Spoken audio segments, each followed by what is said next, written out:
Sports. We are sports. We are Sun. The Rays have turned the tables on the Royals at Kauffman Stadium. After struggling over the past 6 seasons in KC, the Rays have taken the first 2 games of this series and are on the precipice of a sweep. Today, right-hander Jake Faria goes to the mound against former Ray Jason Hamill in the series finale.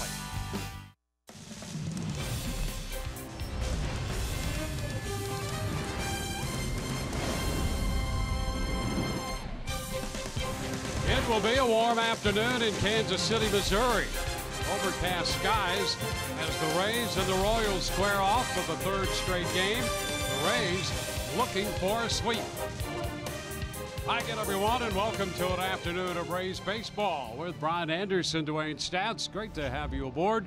Well, the Rays winners again last night. They're even on this road trip, and they've done something they have not done in a long while here, and that's enjoy success at Kauffman Stadium. And they're going to get Wilson Ramos back in the lineup today. He's been the hottest hitting catcher for better than 3 weeks now. Listen, go back over a month, really. I mean, you go back to April the 16th, and Dwayne, you're right, the number of games. It's been 20 games for Wilson Ramos. The mindset hasn't changed at all, and that has been attack, attack. That's what he's done with pitches in the strike zone, and it's worked its way out to a .342 average. He's got 4 homers, 9 doubles, 17 driven in, and they just haven't been any hits. They have been big hits because in clutch situations, runners in scoring position, he's even better than this. 10 out of 24. A .417 average. Wilson Ramos getting it done in a big way, back behind the plate, and you're hoping he can keep that streak going. And looking for this series sweep of Kansas City, the Rays will send Jake Faria to the hill looking for his 4th win of the year. Yeah, and for Jake, it's been a tale of 2 locations. You look at what he's done at home and on the road, and the numbers are drastically different. At home, obviously, there's a comfort level there. A 2-0 record, a 1.74 earned run average. Not so good on the road, but I think, listen, it's too early to really say that this is going to be a trend. Of course, his 2 worst starts have come on the road. He's also had a start in Detroit where he went 8 shutout innings. That's what the Rays will be looking for, something like that today. He's perfectly capable. The key for him, as always, get off to a quick start. Well, the pitching matchup, the Rays will be facing a former Ray, Jason Hamill, 0-4 with a .613. Pitched a little better at home than on the road. He's really struggled away from here. And Jake Faria making his 9th start of the season. As you mentioned, a little tough in 2 of those road outings, an ERA of just over 5. Rays baseball just around the corner, but first, we'll be hearing from Rich and Doug when we return.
Kansas City, where the Rays look to sweep the Royals in this 3-game set. Well, last night, Carlos Gomez went on the 10-day disabled list with that right groin injury. So in correspondence, the Rays have called up infielder Christian Arroyo. He is a Tampa Bay native and was part of that trade that sent Evan Longoria to the Giants. Here's manager Kevin Cash on his expectations with the roster move. Well, we got some lefties coming into play in Anaheim, so he'll get some opportunities. He's played mostly third base, but he's versatile in the fact that he can play short, second, third. We saw all of that in spring training, and especially with Matt nursing a little bit of a hamstring. I'm not quite sure when he's going to be available, but we're hoping it's just a couple of days. Well, Arroyo is expected to arrive at the field at any moment, and there is a chance that he comes off the bench today. Dwayne, up to you in the booth. All right, thank you very much, Michelle. Here the Rays and the Royals just moments away from the first pitch. Let's take a look at the starting lineup presented by your Southern Ford dealers. Denard Span again leads off, followed by C.J. Cron and then Joey Wendell. Wilson Ramos hits cleanup, batting in front of the first baseman Brad Miller. Adeiny Echeverria at shortstop hits 6th. Malik Smith 7th with Daniel Robertson at third base hitting 8th. And Johnny Field in right batting 9th.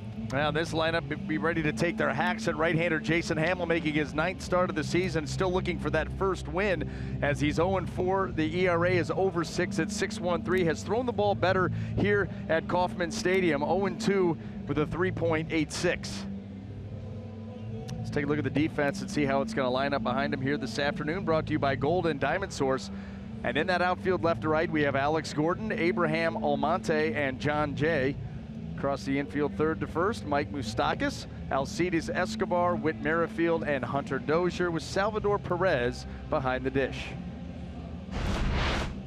And there's a look at Hamill, who came up to the big leagues with the Rays in 2006. Was there through the 08 season, went to Colorado, Baltimore, short stint with the Cubs in Oakland, back to the Cubs in the National League, and last year with Kansas City was 8-13. Career ERA of a little over 4.5. 13 seasons with a 35-year-old right-hander. And Denard Span all set to lead off. Rays winning last night 6-5. They won the first game here Monday 2-1, and as you know, wins have not been easy to come by here through the years.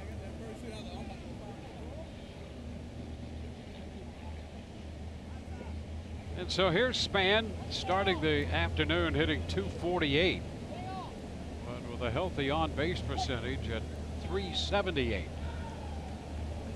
And the first pitch of this game, it's upstairs. 1 ball, no strikes.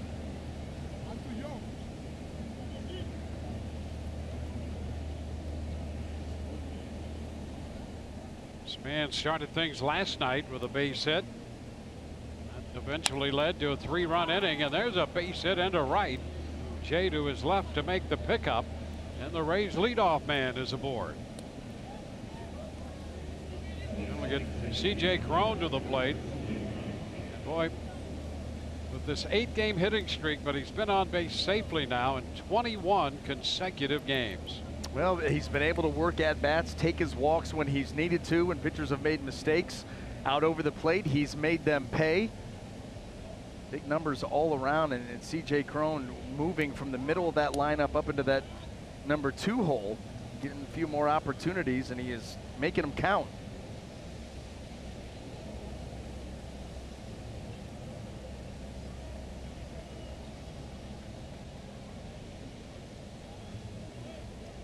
Struck early last night with that home run following the base hit by Denard Span.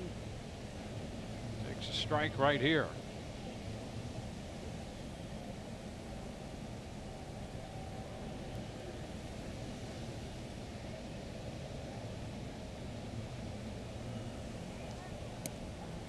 Keeping an eye on Span, who is 5 of 7 in the running game.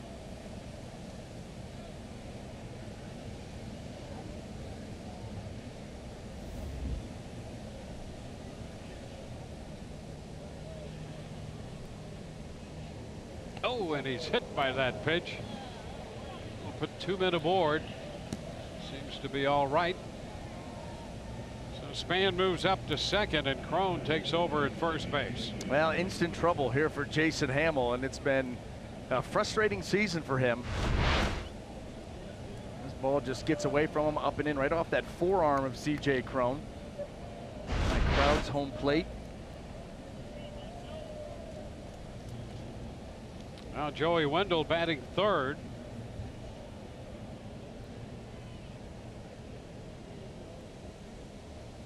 .284 average for Wendell, and the pitch is upstairs to him.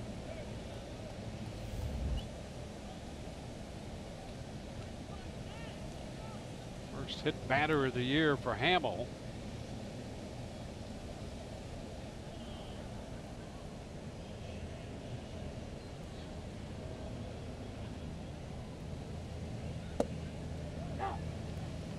Strike, and it's 1-1. It was Wendell who came up with the big run batted in the 9th inning last night. He scored Johnny Field with what turned out to be the deciding run of the game.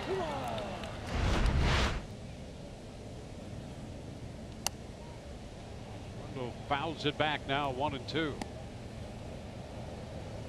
And Joey Wendell, he does not give up at bats. Plays the game the right way, plays it hard. Last night, he comes into that at bat 0 for 4, and was getting jammed a lot. Fastballs trying to crowd him in, and well, a big hit for him personally as well.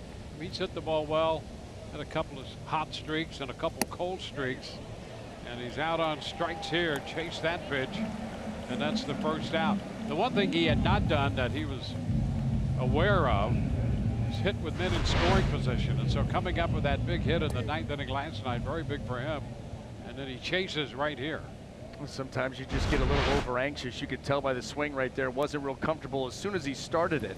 One thing Jason Hamill will give you, a fastball doesn't have a ton of velocity to it, but he's tall and lanky and has a hand out front that's active, so you'll get some run and some jump with that heater. And that one he ran right up and out of the zone.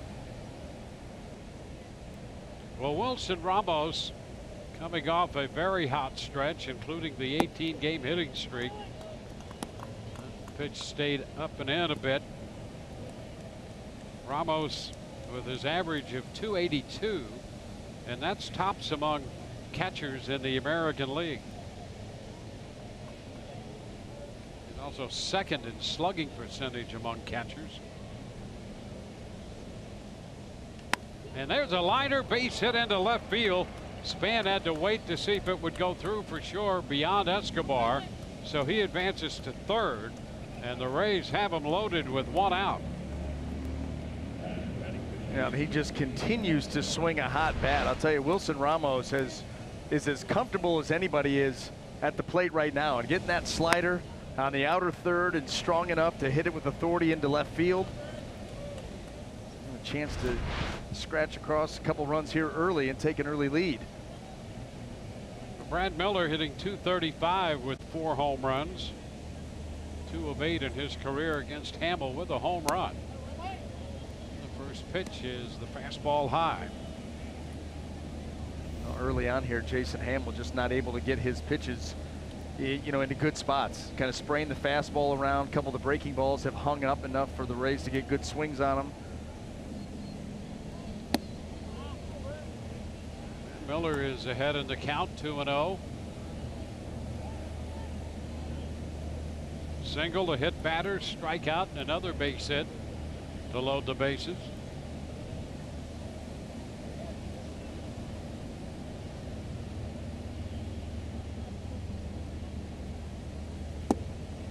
Strike, 2-1.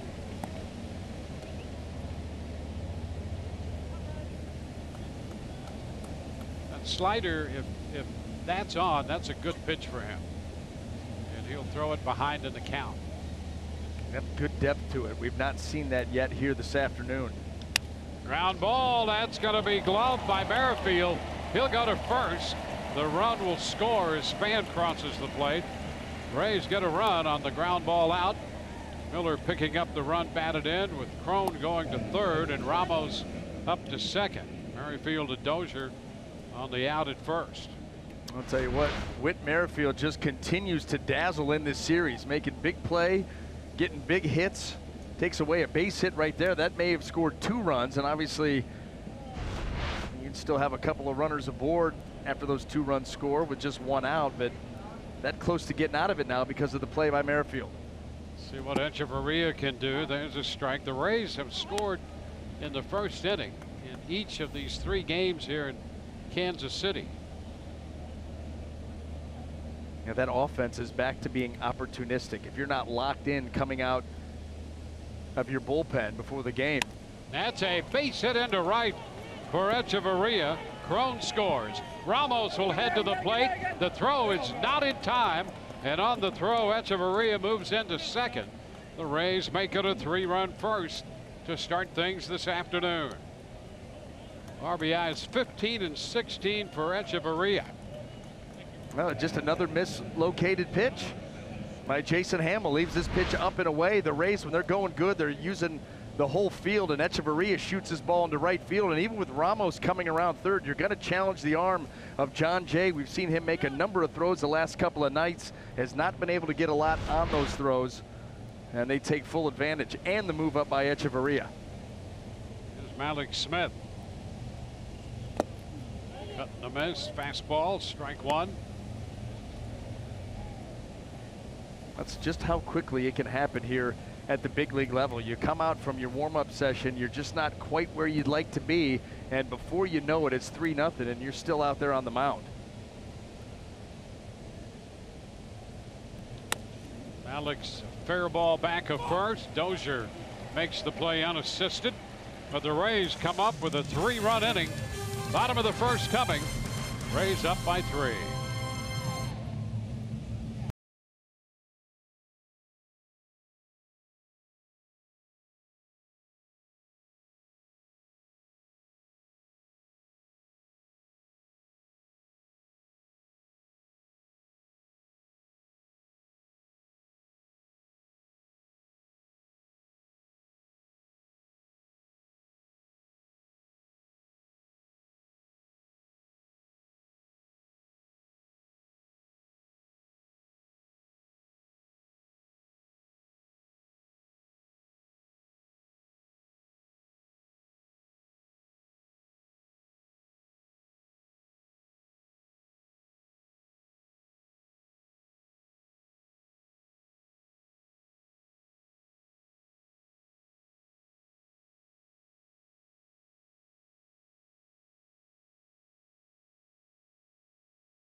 Your Southern Ford dealers.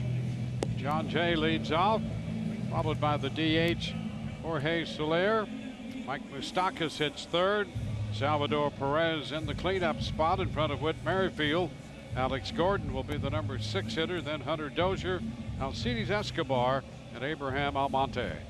Well, taking them out this afternoon for the Tampa Bay Rays going to be right-hander Jake Faria. He's making his 9th start of the season. 3-2 on the record, 40 2/3 innings of work, and another Rays starter that heads out to the mound already working with a 3-0 lead, like Anthony Bonda did a night ago. Well, John Jay takes the first pitch. It's outside. Jay, a .288 hitter, starting this game in the leadoff spot with an 8-game hitting streak.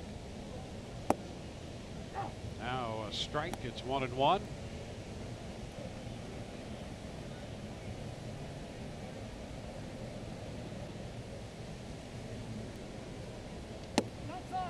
little bit wide right there. Slinsky calling the balls and strikes, and if you give him a chance, he'll call a strike or two. Inside, now 3-1. Well, this is what you got to look for Jake Faria early in a ball game, is that fastball command. If he's going to struggle with it, he tends to struggle with it early, and usually he gives you that sign right away. And there's not good. No, the last two you could see him try to make the adjustment. He pulled the ball 3 up and in, and then just lost the fastball arm side high for ball 4, and that's where he starts to drift towards home plate a little bit too soon, and everything's just a little bit out of sync then. Yeah, Kyle Snyder would like to see him make a quick adjustment here, because he does have an umpire who, if he's around the plate consistently, will work with the pitcher and give you a break now and then, maybe opening that zone a bit. Jorge Soler. Big cut and a miss. Strike 1 on the fastball.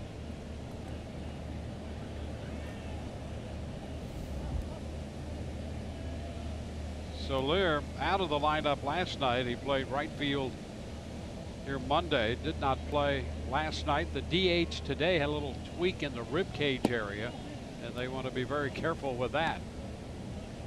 Boy, how many times do you hear, oblique injury, and we talked about it the other night, just about how much torque and torsion is put on that midsection. You do not want to mess with anything in that area. Yeah, I don't know how you be careful with that. No. I mean, everything you do in this game involves that. Yeah, and especially a guy like Soler, who he's not going to cut back on a swing. I mean, he's going to see the ball hit the ball. He's going to swing like he normally does. And if you are cutting back on your swing to nurse that, maybe shouldn't be in there. So yeah, that's interesting.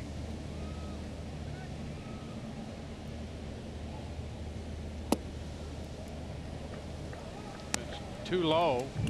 It's 3-1, so a couple of 3-1 counts here by Faria to the first 2 hitters. Well, you may see Kyle Snyder come popping out of this dugout if this pitch does not catch the strike zone. Not wanting this thing to get out of hand early.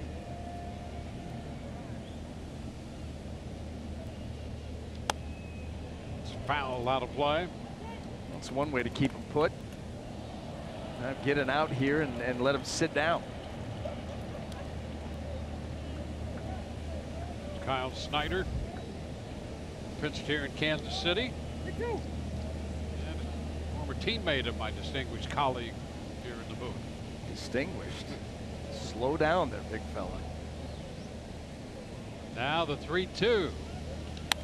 And a high fly ball into left.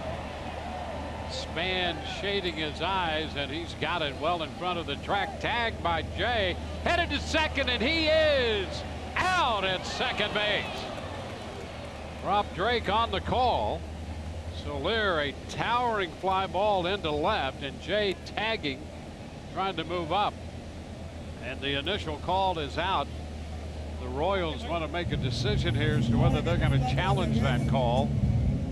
And so we're waiting on Ned Yost, who's waiting on his video people. Well, here's the throw by Denard Span. John Jay aggressively going for that. Then Wendell gets the tag there in time, and you see the tag to the chest before John Jay is able to reach around with the left hand.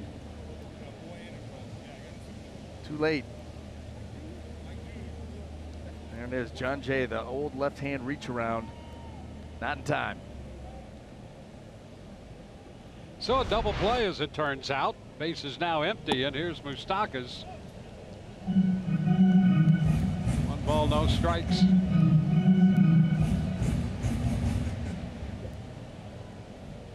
Rays have the shift on for Moustakas. And a little number at third base side. He's going to roll. They better get to that one quickly. That started to roll back fair before Robertson could get there. Boy, that would not have been good. No, that well, it would have been another infield hit for Mike Moustakas is what it would have been. We can get to that here in a second, but you're right. You talk about some English. Watch this. Well, foul. Everybody's going to give up on it. Boy, if he lets that go, does it catch the bag? Does it get back in there? It's got a great chance. It looked like it. Swing and a miss, and now it's 1-2. He went after the pitch up. fastball up there. Rays with a 3-run first, 2 outs, bases empty for Kansas City, bottom of the first.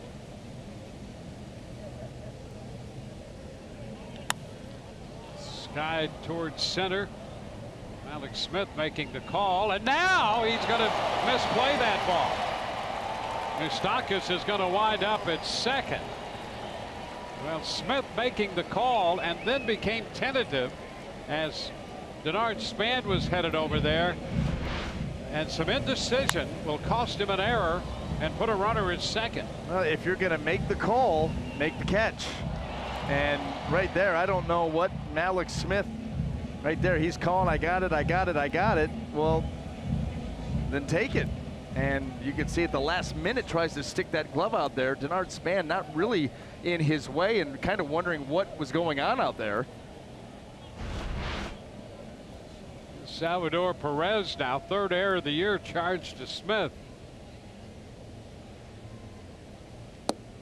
The pitch is a ball to Perez.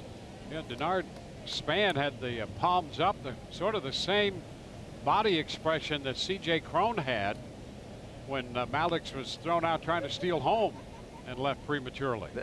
It's becoming the Malix move. What? Did he go? Yes, he did on the appeal down to Tim Timmons, and the count's 1-1 on Perez. So Faria trying to pitch around the error. You know, the one thing that we have seen here lately is the corner outfielders really taking precedent over Malix Smith on balls that are kind of out in the gaps.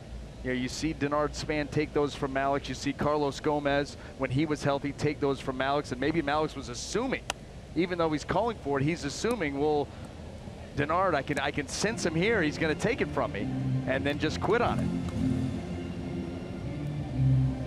I think it goes back to the rule of Little League. You call it, better take it. Go get it. And you can understand Carlos Gomez because he covers more ground in right field. He played center field all that time. Perez with a 1-2 count and a cut and a miss. He's out on strikes.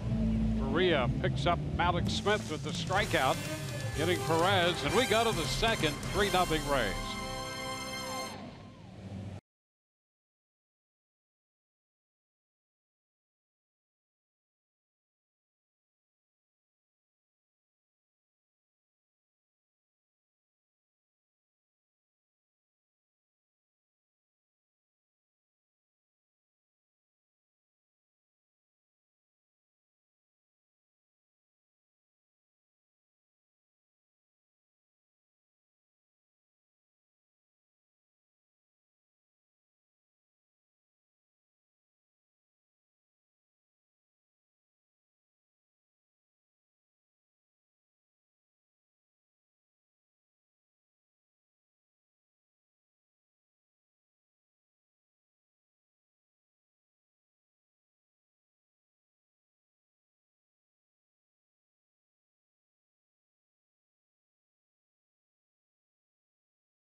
Sports On brought to you by WB Mason. Who bought WB Mason, the official office supply company of the Tampa Bay Rays.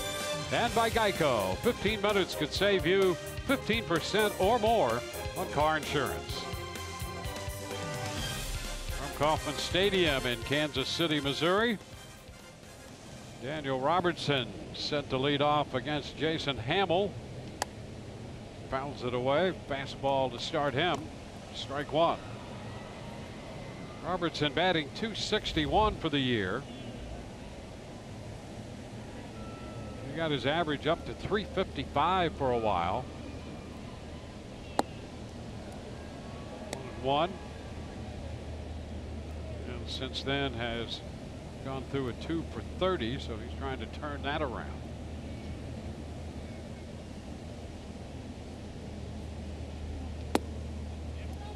Two and one. Johnny Field next, and then Denard Span.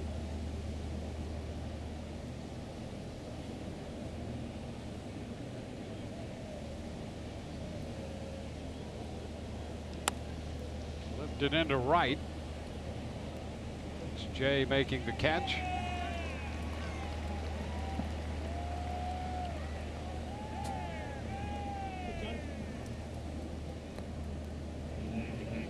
Johnny Field. Field came on late in the game last night to play right field when Gomez had to leave with a right groin situation.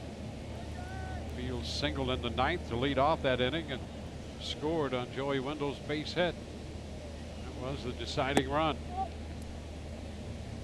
Pitch is upstairs.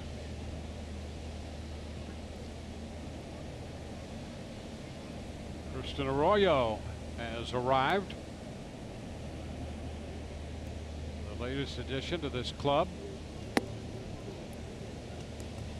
2-0. A couple of injuries and one DL addition today, and so Arroyo out of Brooksville called up.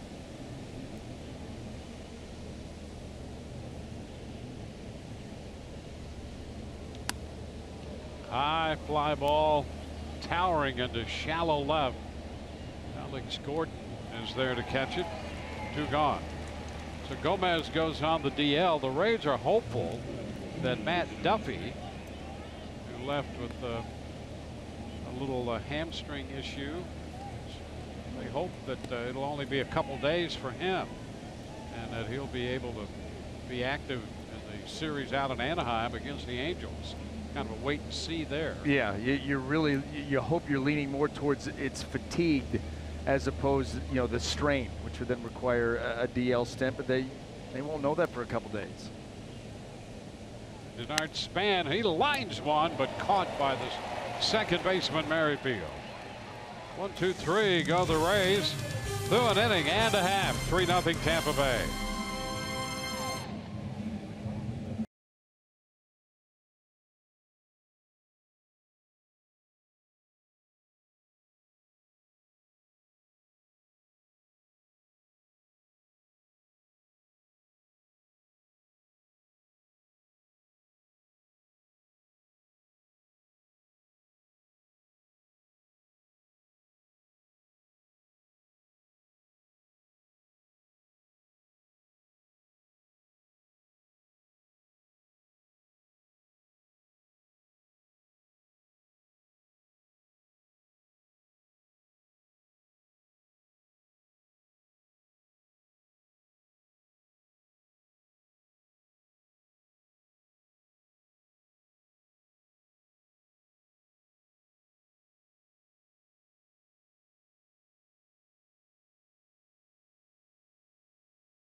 Lead the Royals 3-0, and Whit Merrifield now coming to the plate. Let's take a look at a scouting report on Mr. Merrifield, Niner, and that is He's got a 9-game hitting streak going. Majority of those double-digit efforts. He's been swinging, or multiple hit efforts, swinging the bat extremely well right now in all facets of the game. You know, when you think about a well-rounded player like Whit Merrifield, uses the whole field at the plate, he'll steal you a bag. We saw the play that he made in the first inning of this afternoon's game. Just a true hard-nosed, blue-collar, lunch-pail baseball player.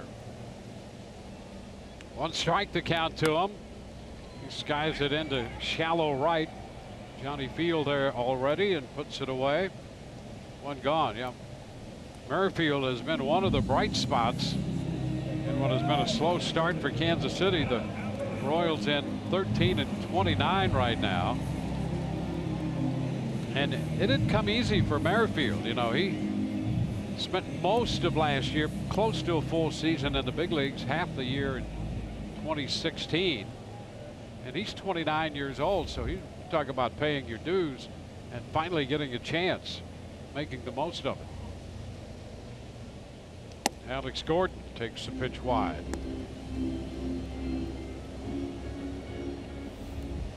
Gordon 275, 3 home runs.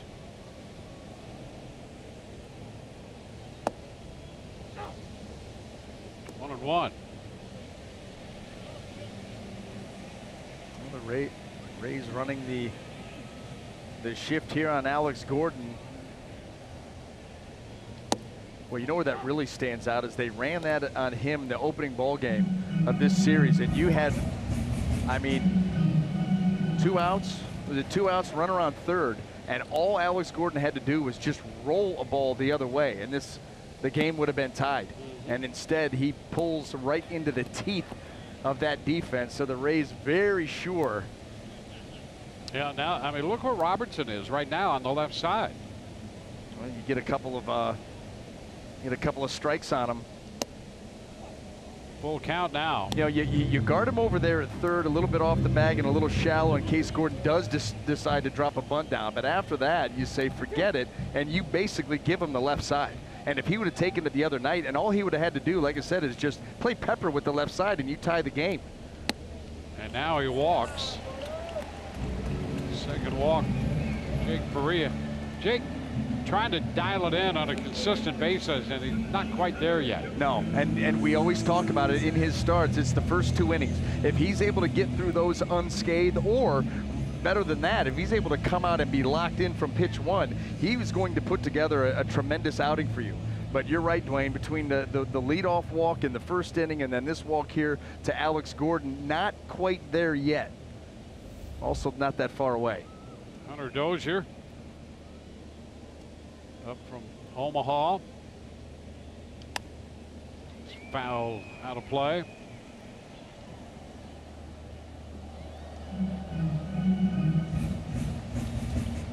The Royals have had high hopes for Dozier.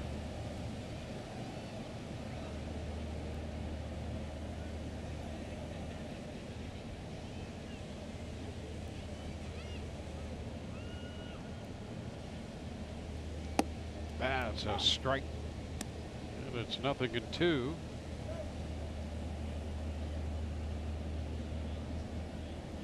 Dozier, 26 years old.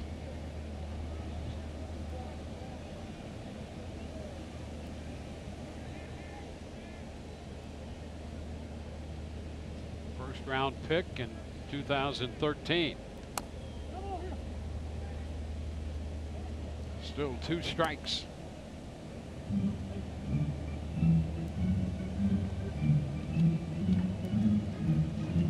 Grew up north of Dallas and Denton, went to Stephen F. Austin.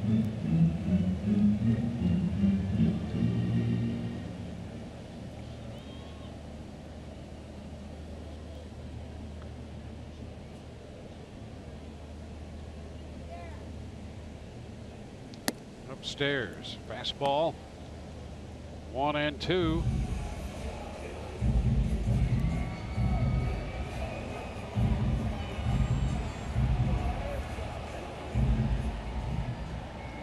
Last year, problems with the left oblique injury and the hamate bone in that left hand, also an issue for him. You're talking again, core, hands, Yes. tough for hitters. When you see more core injuries nowadays between pitchers and hitters alike than you can ever remember. 2-2. That hamate bone break for a hitter, that used to be, that's like a rite of passage. You finally have taken that many swings, good quality swings, and that little guy goes. Also set you back.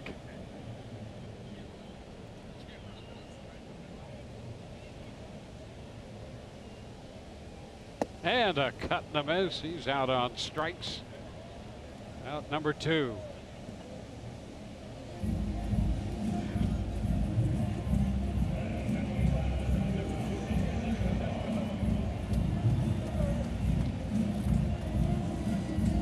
Alcides Escobar on his way.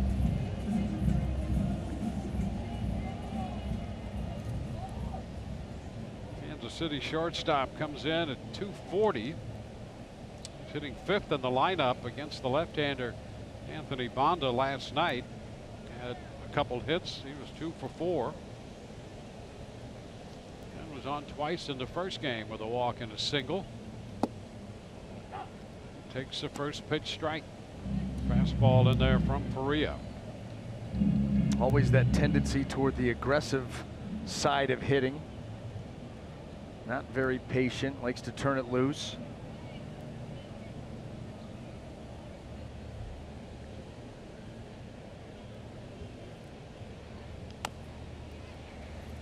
Taps it foul. Up front there.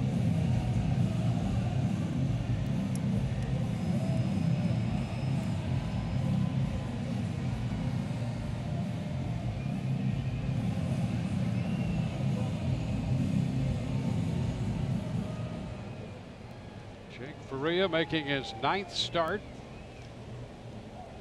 First time he has pitched against the Kansas City Royals.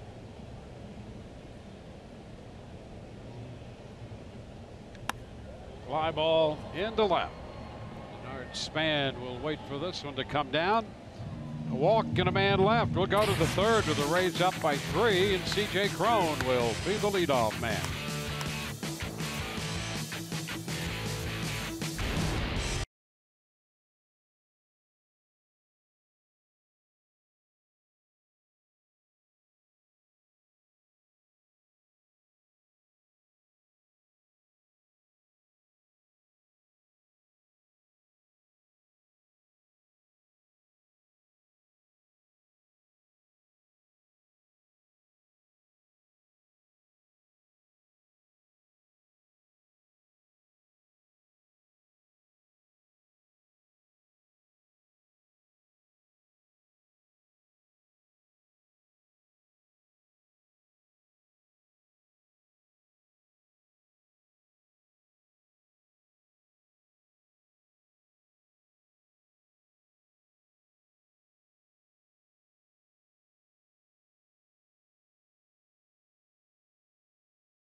Rays lead 3-0 in the top of the third inning here in Kansas City. Well, CJ Cron is leading off this inning, and he is on a 22-game on base streak as of today. And this is really the first time in his career he's been able to hit every day after coming over from the Angels. And I asked him how he balances splitting the time between DH and playing first, and he said he's just happy to be in the lineup every day. He said the consistency alone has been a big help for him, and as for the days he's DHing, there's a lot more free time and time to think about his at-bats, which is a challenge, but clearly it's not affecting his performance at the plate, guys. Yeah, you're right about that. And of course, he spent quite a bit of time DHing and looking for playing time between DHing and first behind Pujols with the Angels.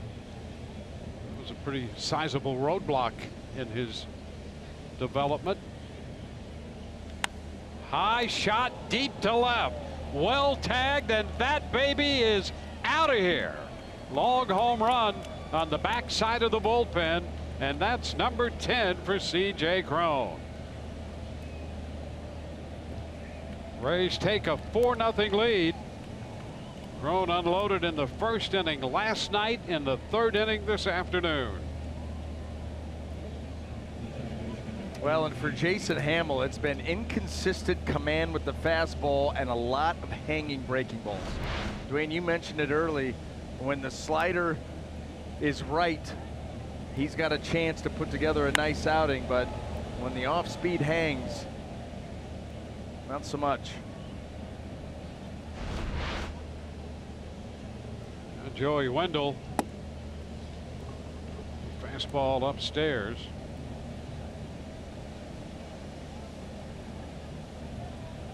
Until you start to flex those muscles again. You know, first pitch he saw in last night's game to straightaway center. A hanger right there gets out. It's a strike. It's 1-1. Well, last night he hit that home run 433 feet to center, and this one they're projecting at 422 to left. It's down 2-1 to Wendell.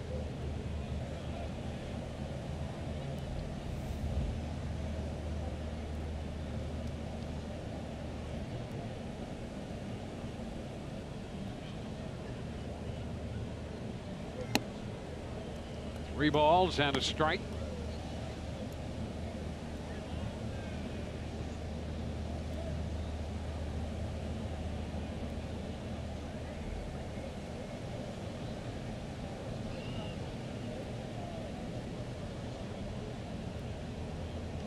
It's a foul ball. You know, and you can't always do this in terms of projections, but Cron last year had 339 at bats. He had 16 home runs.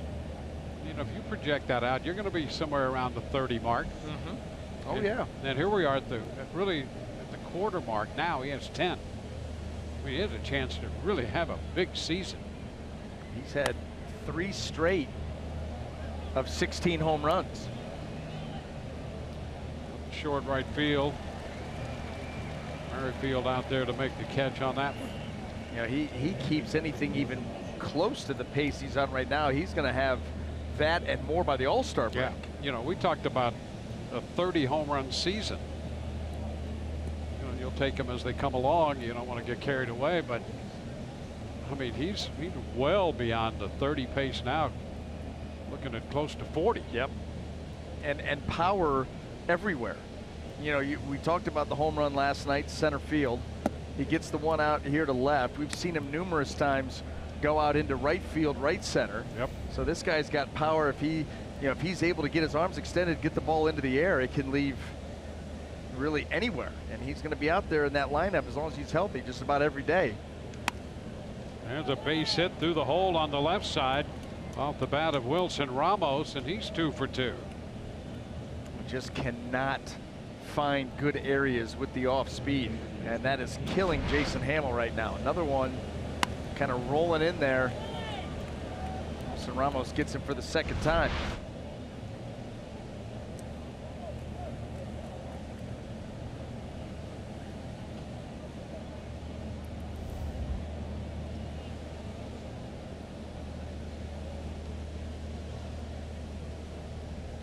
Brad Miller High fly ball to center. Almonte has a lot of room and makes the catch out there. 2 gone. And wait for that one to come down. That was so high.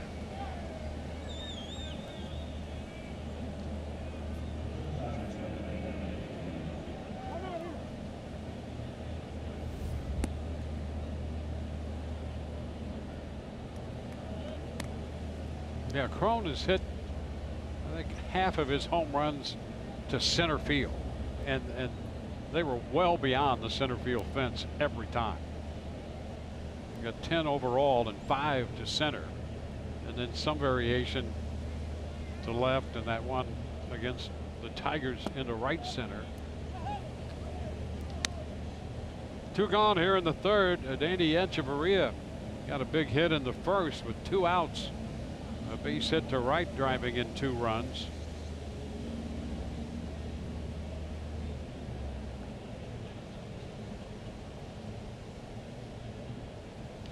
Ground ball to short.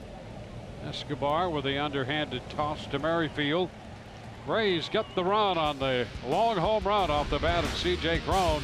Bottom of inning 3 coming up. The Rays lead 4-0.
Four to nothing. Rays lead out to the bottom of the third inning. They worked it all out.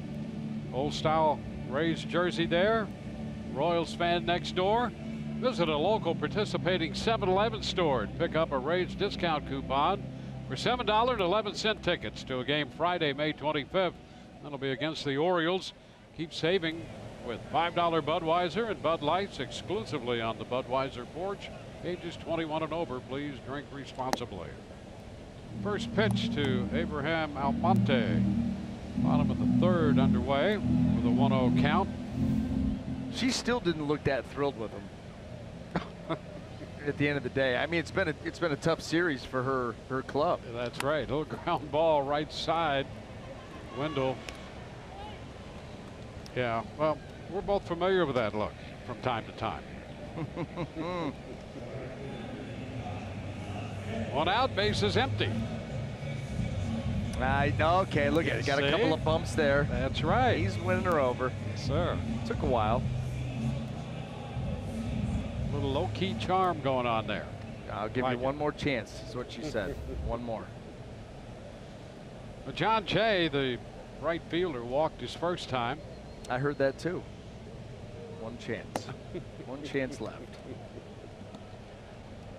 1 ball, no strikes.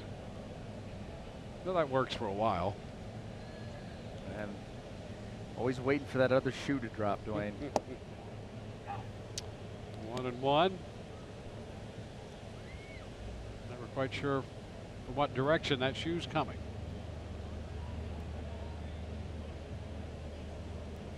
One pitch. All 2-2-1. Jay with an 8-game hitting streak.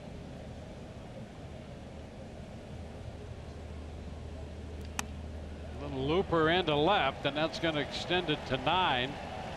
Span returns it toward the infield. A 1-out single for Jay.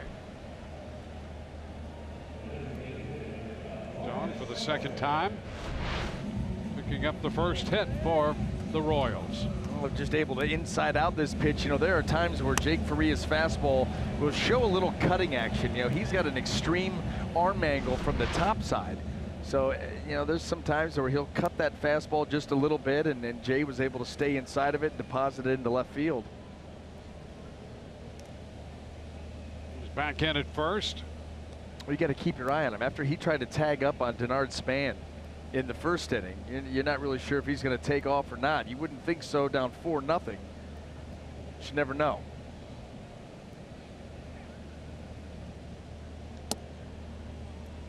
A ball, no strikes to Jorge Soler.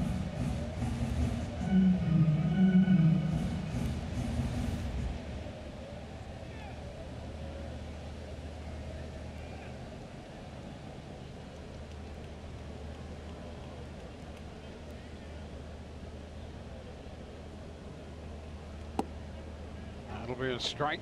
1-1.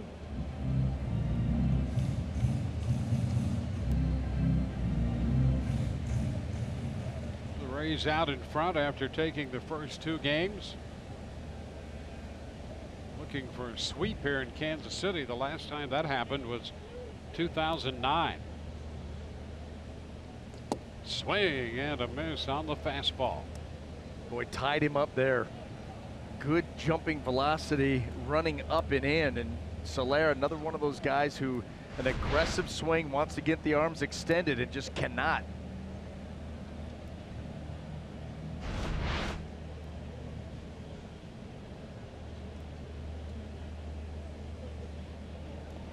Into the dirt. Nice scoop by Miller on that peg.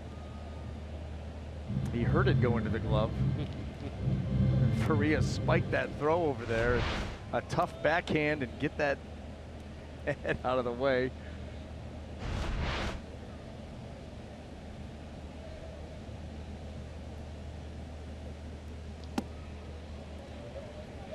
Two and two. Jake made 19 pitches in the first inning, 17 in the second.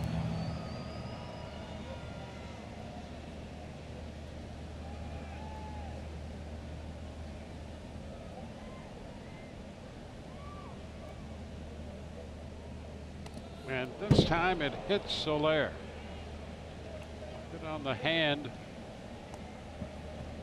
And with 1 out, the Royals are going to have a couple base runners. Well, you can see right there the head of Jake Faria really pulling away from the arm. He just started everything a little bit too soon. That's a problem that he'll run into from time to time. And that fastball, you know, in a 2-2 count where you're trying to put a guy away and you miss one that far up and in and hit him. Kind of fighting himself here in the early going.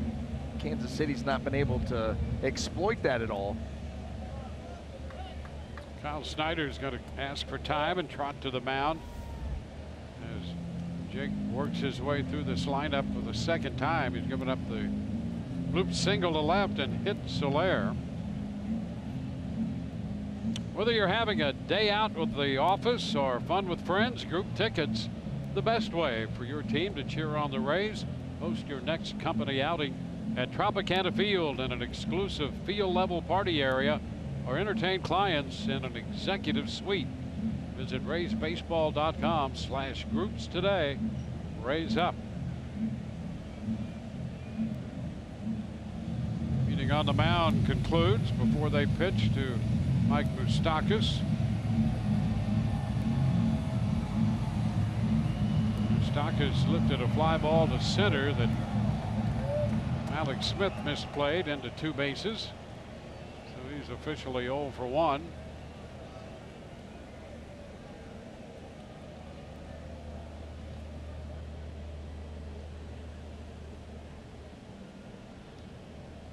Pitch into the dirt, blocked by Ramos.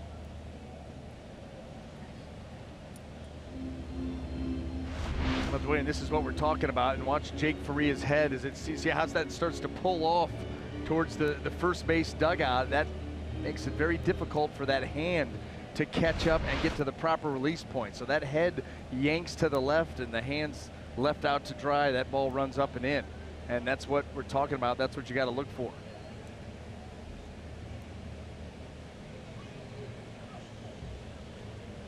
Oh, and that's fouled back, a fastball. 1-1. And even that pitch right there, you know, Jake, by his mechanics, he's linear as he heads towards the plate. There's a little bit of head pull, but it's got to stay on the plate and on the target for as long as he possibly can. There. Now it goes, and he's able to stay on his pitch and get it into the zone, you know, where he wants it. And things starts to go early. He pulls just a hair too soon, split second too soon. That's when things start to get a little bit out of whack. And neither pitcher really where they want to be right now. Foul back here. You know, and right there, that's an off-speed pitch. Yes, it's in the strike zone, but that's his changeup. He wants that changeup bottom of the zone or below. Yep. But that head goes a little bit violent, and all of a sudden that pitch stays up in the zone. There, the head comes out a little early, and look at that pitch just kind of float in there and stay up and out over. See, the Royals have not been able to capitalize. The Rays have. Yep. Yeah, Faria's 4 for 12 in first pitch strikes, and Hamill is 6 for 15.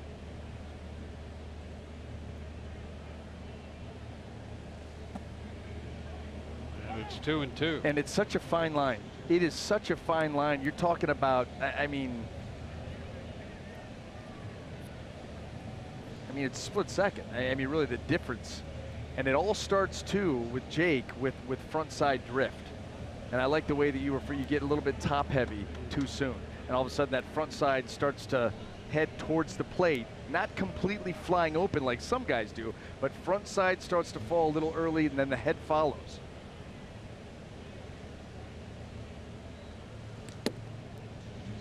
And the count is full.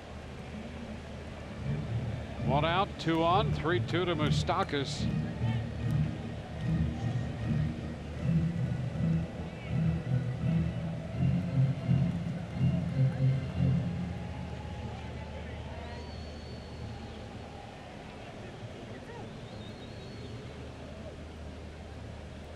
Single and a hit batter after the ground out.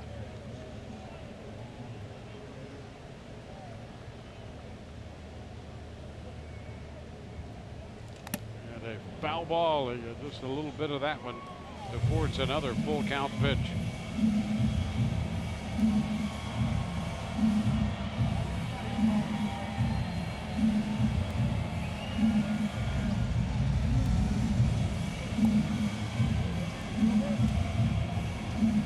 It's been a bit of a laboring situation for Faria, particularly it seems in this inning.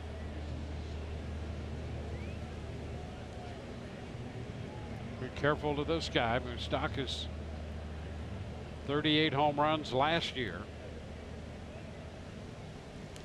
And he pops him up. Will it stay playable? Foul.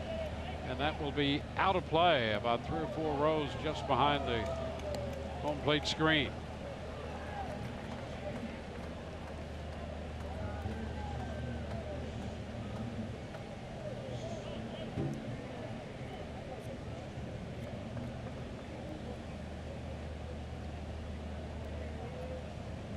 This will be the 8th pitch of this at bat. The next delivery from Jake Faria.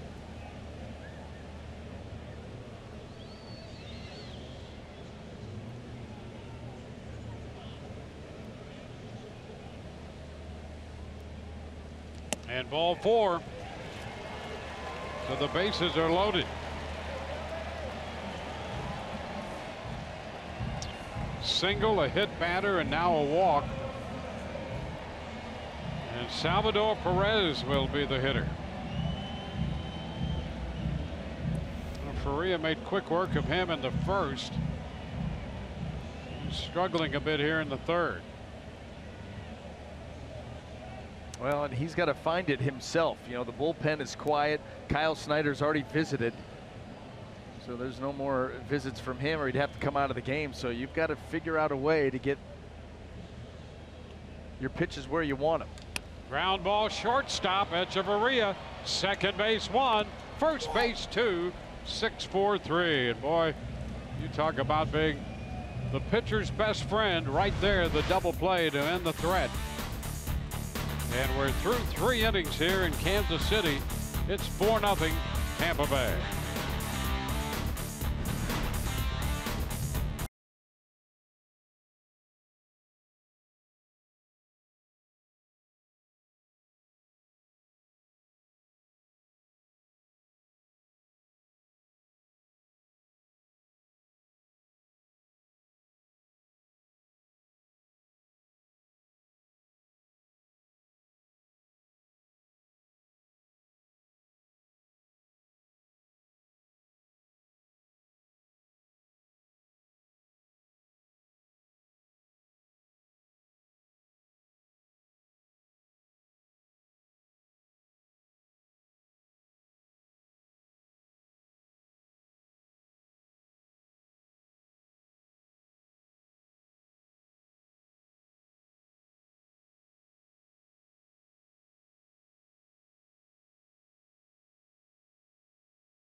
Heroes, because no matter where you serve or when you served, we stand ready to serve all military families.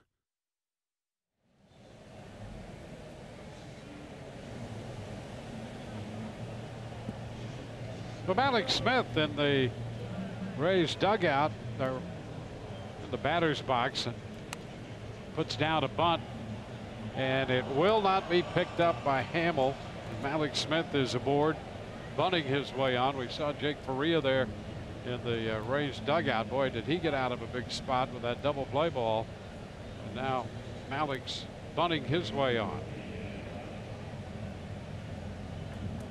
Jake's struggling a little bit, you know, with his command that inning, and even the ground ball double play. You know, that's a fastball that they wanted down and away. It was middle of the plate up, and Perez, you know, was able to get on top of it right to Echeverria. That helps out a ton. You see the 3 walks that he's had so far, and so, you know, he's going over everything in his mind right now. Maybe he comes out in the 4th inning and in a better spot and kind of locks things in.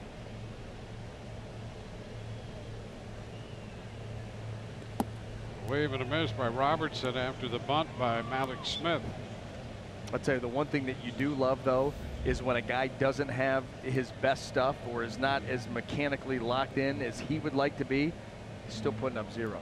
He's fighting and battling and still putting up zeros. And at the end of the day, that's the bottom line. Move down to first on the toss from Perez, back into the outside of the bag. Malik Smith manages to get back in there. Well, he'll make it exciting one way or another, that's for sure. Here it is, an aggressive secondary lead, and Salvador Perez trying to get him back on there with the little spin rollover, get the oven mitt on there and stay tight. Keep the, they keep the tag on now until you call time. Malik's punting his way on for the 3rd time this year.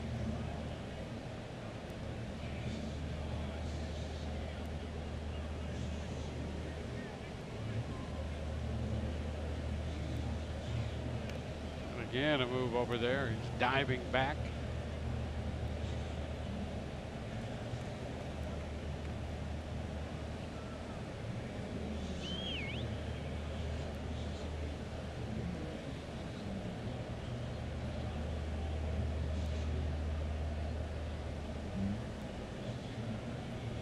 There goes Smith. And the pitch is bounce foul. Malik's trying to steal his way into scoring position. Jason Hamill can be susceptible to that, and we know that the Rays love to push the envelope and run and try to make things happen when they have the lead. Obviously up 4-0, looking to add on, keep the pressure on. You know, that's the one staple of this offense. When they were going at their very best during that win streak, when everybody was involved, it was constant pressure, inning in and inning out, base runners. Hamill again keeping an eye on him. 23 steals with Hamill on the mound last year, only 3 caught stealings.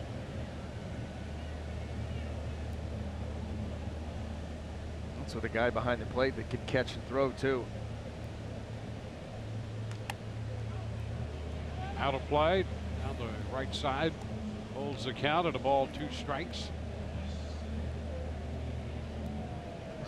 Put the leadoff man on in 3 of the first 4 innings.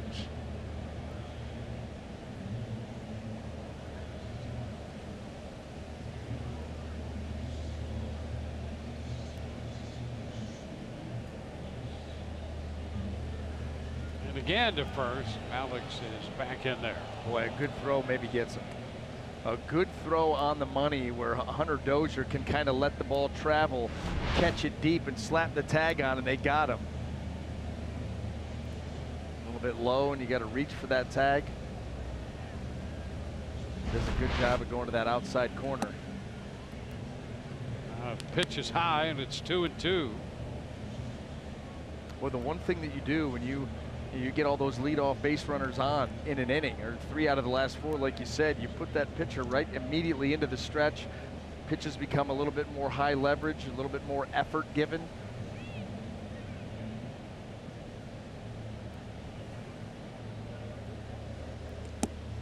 And a little wide there.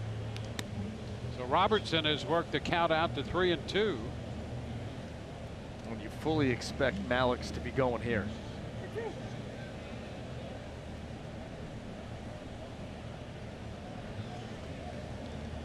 Nobody out. 3-2 count. Smith does not go, and the pitch is dubbed up the first base side. That's going to be a fair ball. It went back fair. And so Malik's winds up at second. And Daniel Robertson out first base unassisted. That ball just snuck inside the first base line. Right off the nub of the bat. Starts foul, well foul, and it comes right back in.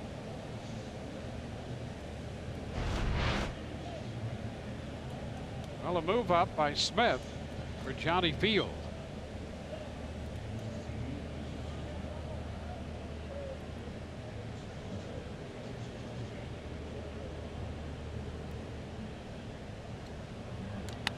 Swings and sends one back into left.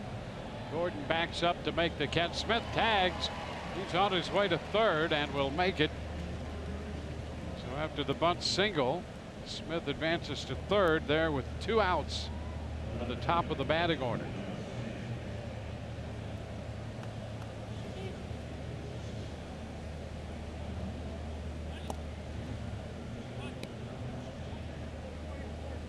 Ray scored 3 in the first, another run in the third on the C.J. Cron home run. And now Denard Span with 2 outs will try to get the run home to increase the lead.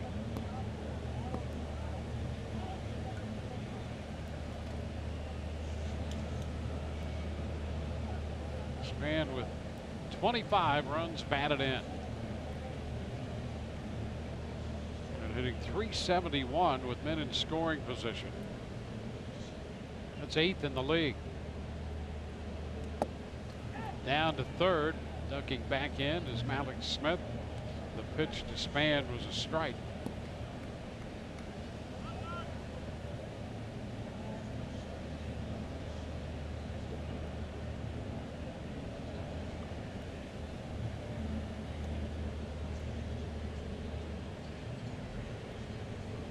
Span getting set. Now Hamill ready.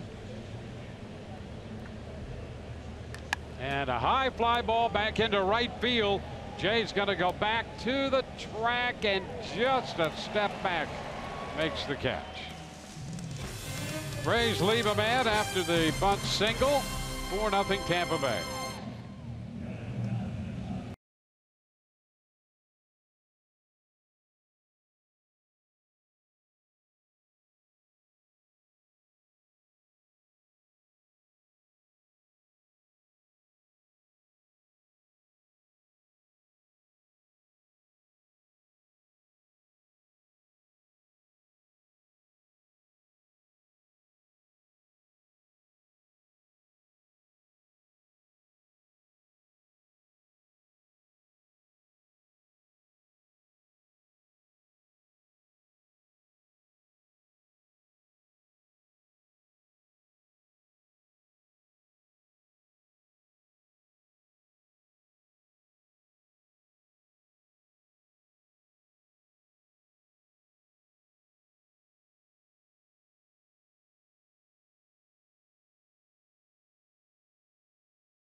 Your Southern Chevy dealers and by your local Ford dealers.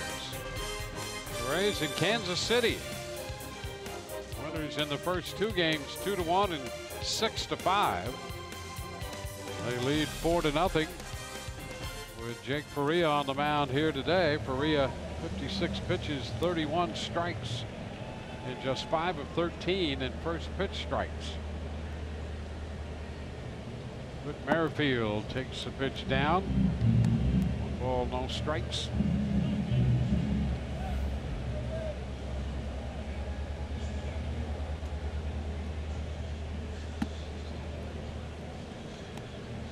Two and 0.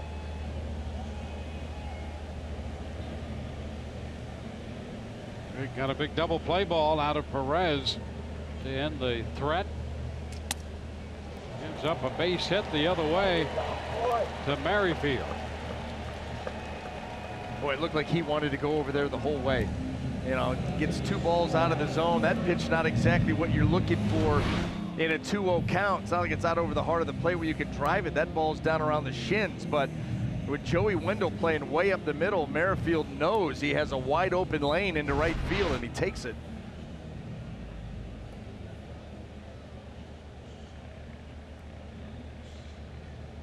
Merrifield extends his hitting streak to 10. Here's Alex Gordon.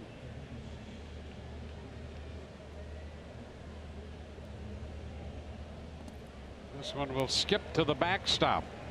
And down to second goes Merrifield. Yeah, and what's most disconcerting about that, looked like it was fastball at 90 miles an hour. And just well wide of the plate and spiked into the batter's box over on the other side.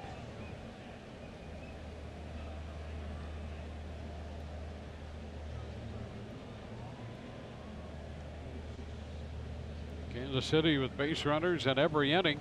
Now a move back to second base. Reaching in was Wendell to take that peg. And Merrifield getting in ahead of the tag. Well, a nice job by Joey Wendell, either keeping that ball from getting into center field or deflecting off Merrifield. Some traffic there at second base, made a nice play.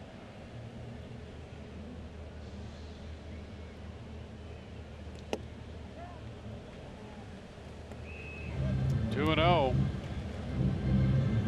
Alex Gordon walked in the second, 1 of 3 walks. 3 walks, a hit batter, and 2 hits allowed through 3+ innings so far.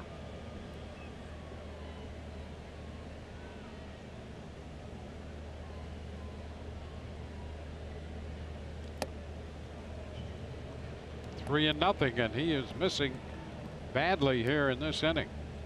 You think about just this at bat, the first fastball was into the other batter's box and then off the plate away. That one missed up and in, just still struggling to try to find any kind of rhythm out there or consistent release point.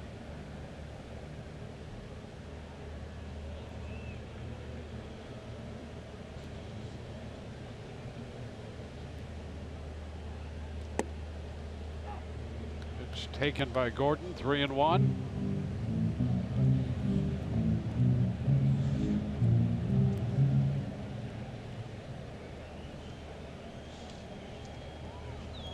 Gordon, 34 years old, hit 208 last year with 9 home runs. Came into this game hitting 375. Pitch skied the other way, and that is out of play. 3-2.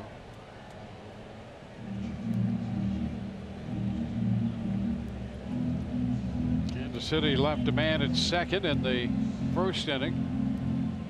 Man at first in the second.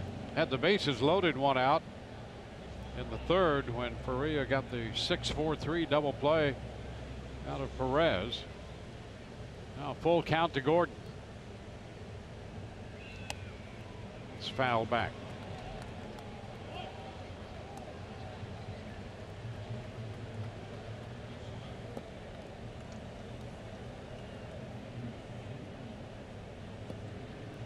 Scored 3 in the first, another run in the third inning. Run in the third came on C.J. Cron's home run, his 10th of the year.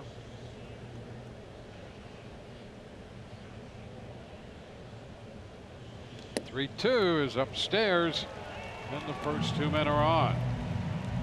Faria finds himself in trouble again here in the 4th inning. 2 on, nobody out. Yeah, and a lot of it's just been self-inflicted. And I tell you, you can't imagine how frustrated Jake Faria is right now. Sometimes you just feel completely alone out there on that mound. You're trying to find it, you're getting tips, you're going back to your keys.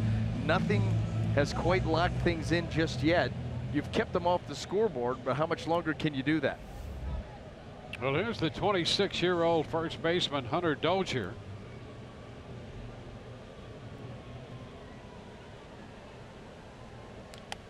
And he's after the first pitch and fouling it out of play.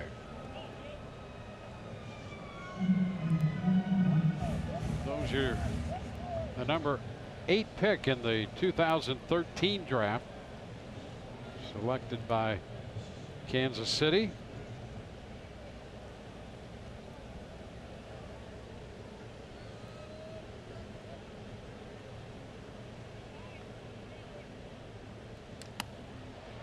Sends it into right. Field will be in line to make the catch. Tagging at second, Merrifield. He'll head to third, throw into second. First and third with 1 out. Well, important to get that first out here after putting the first 2 men aboard, even with a move up by Merrifield. First and third and out with the number 8 hitter Escobar coming up. Oh, he's aggressive. You get a couple of pitches down here in the zone, just one good one. Maybe you get that ground ball, you can get a double play and get out of this inning unscathed. Well, he got the double play ball last inning out of Salvador Perez.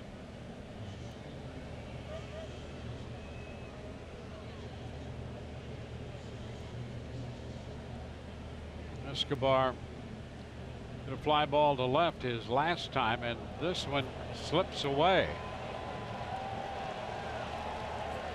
Well, at least he was able to recover enough to deliver that ball to home plate, not hold on to it.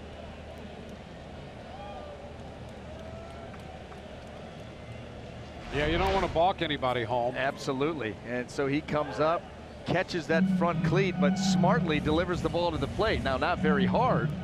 The Leafus pitch, well short of the plate, but quick thinking there by Faria.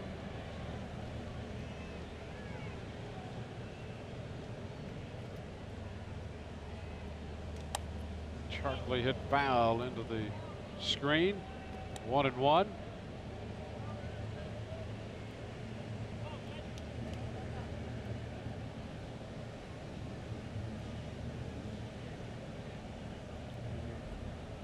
Escobar, in his first few years, pretty much a ground ball hitter.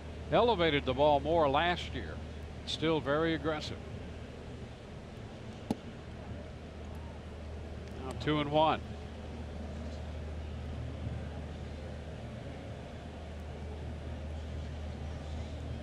He's hoping for the double play ground ball here.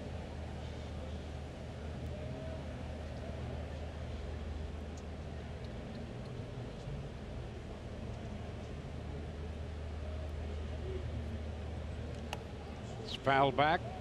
The count goes to 2-2.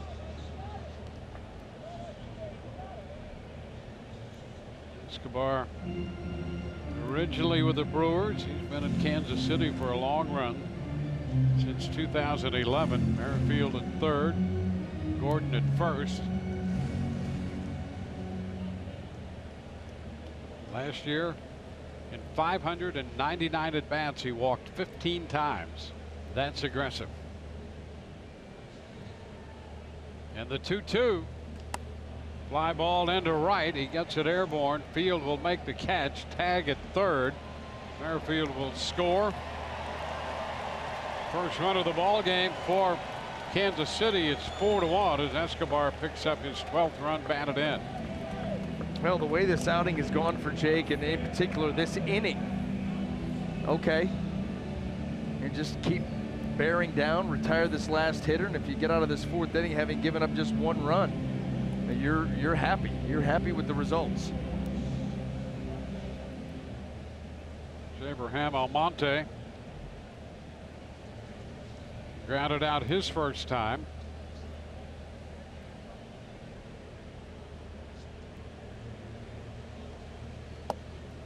And a first pitch strike.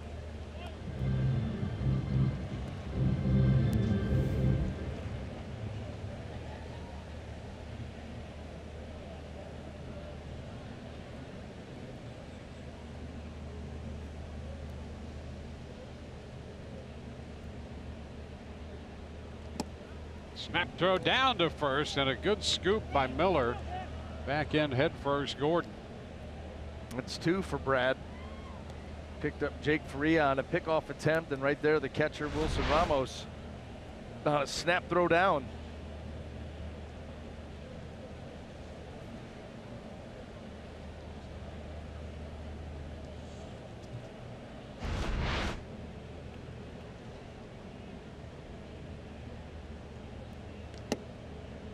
Monte started to go, but he checked on the appeal down to Sean Barber.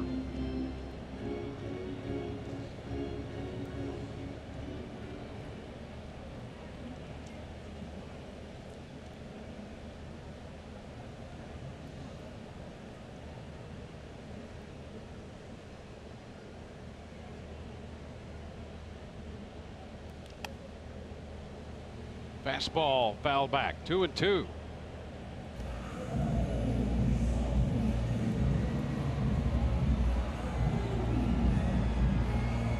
Jake here in the fourth. And you know, you wonder if he's going to get an opportunity if he gets out of this inning at the fifth. You know, you've got Chas Rowe throwing down in the bullpen.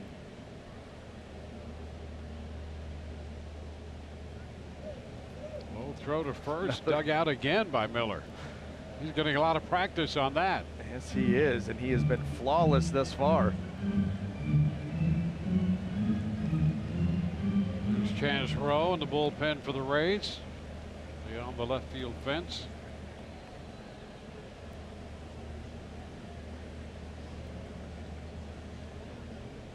Ground ball to first. Miller took a little time to find it after knocking it down and makes the play unassisted. One run, all they get, one left, and we go to the fifth. 4-1 Rays.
Rays lead 4-1 in the top of the 5th inning here in Kansas City. Well, it is time now for your Chevy Prospect Spotlight. We're going to take a look at Jake Bauers, outfielder and first baseman. And in the last 20 games in AAA has a .337 average with 5 home runs and a .602 slugging percentage. And remember, this guy was an integral part of the Durham Bulls team that won a AAA championship last year. He's the number 5 prospect for the Rays by MLB.com. And swinging the bat well lately. Here's C.J. Cron, first pitch. Escobar from shortstop. That's a close play, and he's safe at first base. Cron picking up what turns out to be an infield hit.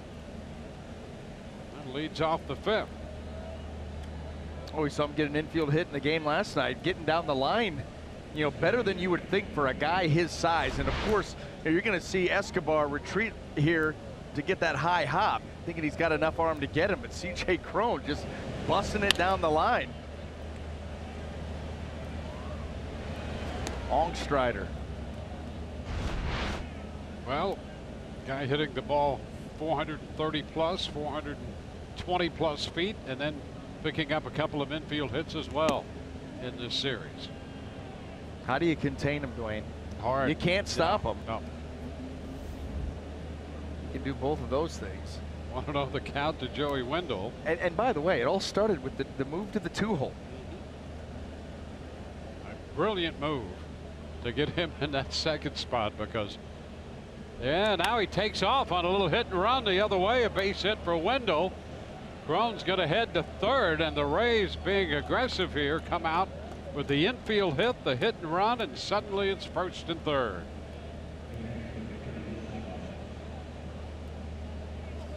I'll tell you what, the Rays aggressive here. You know, the Royals score that run to cut the lead to 3, and then all of a sudden you're going to put Cron in motion. Joey Wendell, a great side inside out that ball into left field, and here you go, insta threat.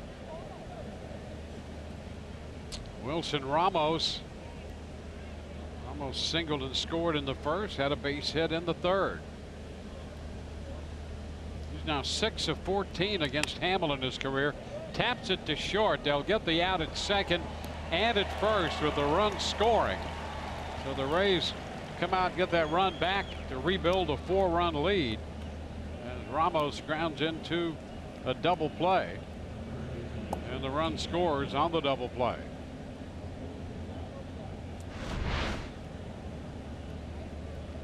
Now Wendell getting down there as quickly as he can to try to muster some sort of resistance to the double play getting turned, try to get Wilson Ramos an RBI there. 10th grounded in to double play for Ramos this year, but this one gets a run home. Tapper foul by Brad Miller. A good answer, though.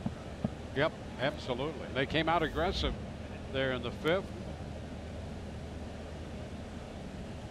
It's demoralizing where a team's had opportunities, has not been able to cash in. They finally get one, and the Rays answer in just a couple minutes. You know, the Rays last night put the leadoff man on base 4 times, and they scored in every one of those innings. They put the leadoff man on a board 4 times in this game so far, and they've scored in 3 of those 4. Brad Miller fouls it back.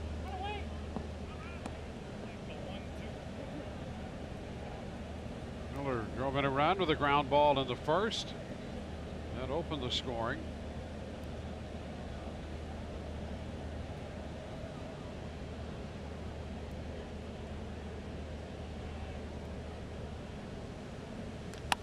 High fly ball back into deep right. Jay's going to go to the track in front of the wall with room, and he makes the catch. So the Rays settle for a run. We go to the bottom of inning 5, 5-1.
Thank you very much. And here the Rays have a 5-1 lead. Jake Faria back out there to begin the bottom of the 5th against the top of the order. 1-0 the count to John Jay. 7 of 19 in the first pitch strike department for Faria. And that right there sort of sums up his outing so far. Yeah, I mean, you're talking one of that 35–40% first pitch strikes, well below what you would like, but he just continues to battle. That's a shot fair up the left field line. Kicks the sidewall back to Span. Throws into second, and it's not going to be in time as Jay is on for the 3rd time, a double this time. Well, and I think Chaz Rowe heading right back to the mound out there to start getting potentially ready. You know, the Rays are able to answer the Royals, but a leadoff double, and things are going to start to speed up here out in the pen. That pitch was supposed to be in, it ends up being away. So while you talk about the first pitch strikes and you talk about the walks right there, just mislocation from one side of the zone to the other ends up hurting you with an extra base hit. Jorge Soler, and a dangerous bat right here. Takes the pitch upstairs.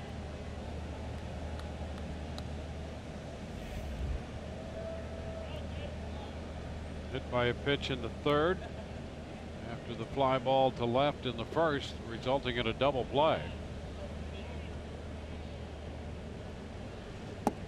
That'll be a strike. The outside part of the plate. 1-1.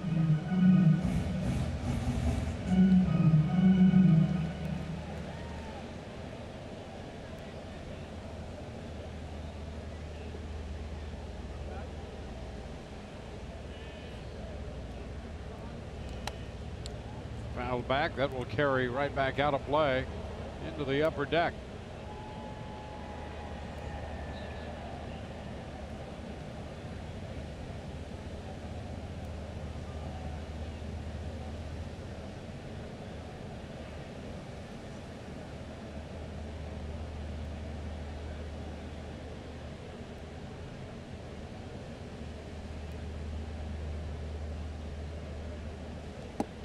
Inside, 2-2.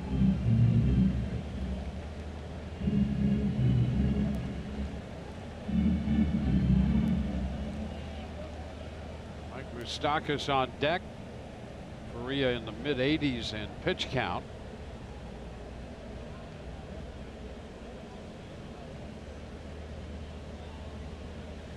Hot shot fair up the left field line, again off the sidewall. That's going to score Jay. Soler's on his way to second, and back-to-back doubles given up by Faria, and it's 5-2, 3-run game again. 13th double for Soler, his 19th run batted in. Well, back and forth these two teams go the last couple of innings. An off-speed pitch that stayed up enough, and Soler, an aggressive swinger, able to get that ball, keep it fair, and pound it up the line.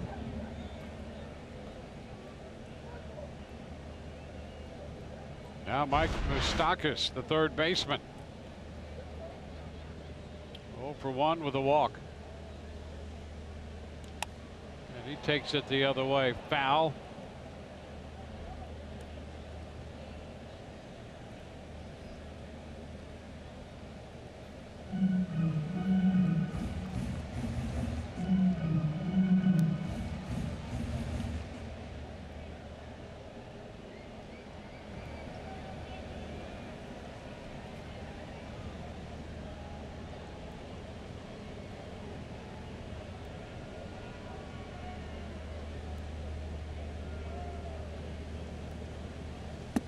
Cut and a miss.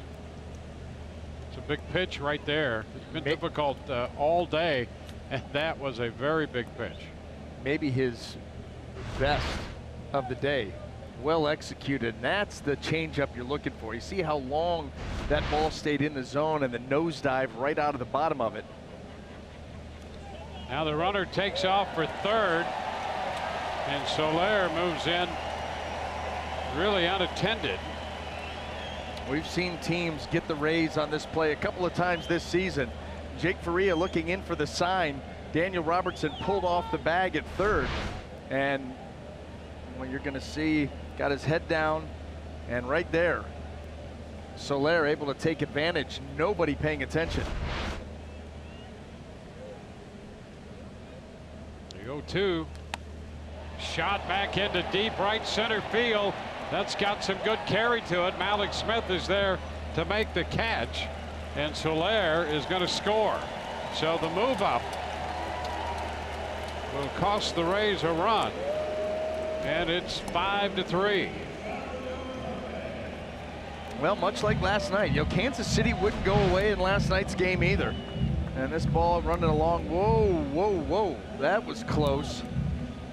That ball hit right in the palm of the hand and looked like it wanted to try to work its way out of there, but Malik is able to cover it up with the throwing hand. Kevin Cash out of the dugout. Bullpen has been busy, and the Rays are going to make a pitching change. Brought to you by the Florida Lottery.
It's your chance to play for the massive Powerball jackpot. Pick your lucky numbers and get your Powerball ticket at any Florida Lottery retailer. Florida Lottery, it's your ticket. Claim it. Must be 18 or older to play. Play responsibly. Chaz Rowe, the new pitcher for the Rays. He takes over. One out here in the fifth. Well, more than a strikeout an inning, 18 and 15 innings, just 4 walks. Slider deluxe from Chaz Rowe, and he gets to work here with a clean infield, nobody on base.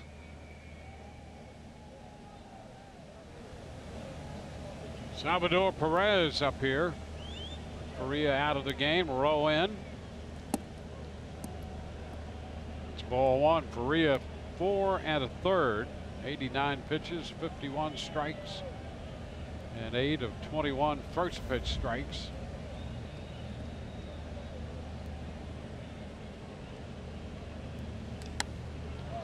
Perez sends a fly ball to right. Field will go back, and just as he gets to the track, makes the catch. Yeah, the second out. You know, and really, all things considered, you know, Jake did a job just to hold him to 3 runs so far. Yep. Was in constant trouble, you know, in bad counts seemingly all afternoon.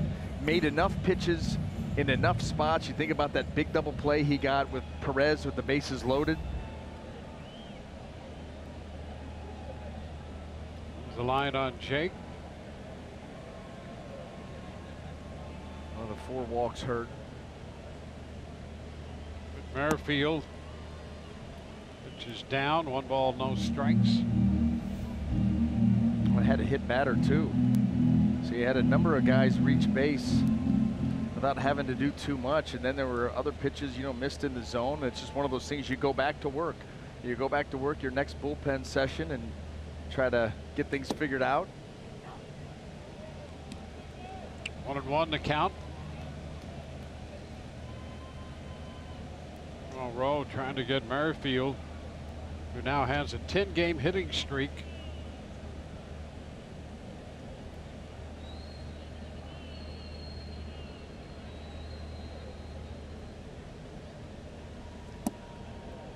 1-2. Well,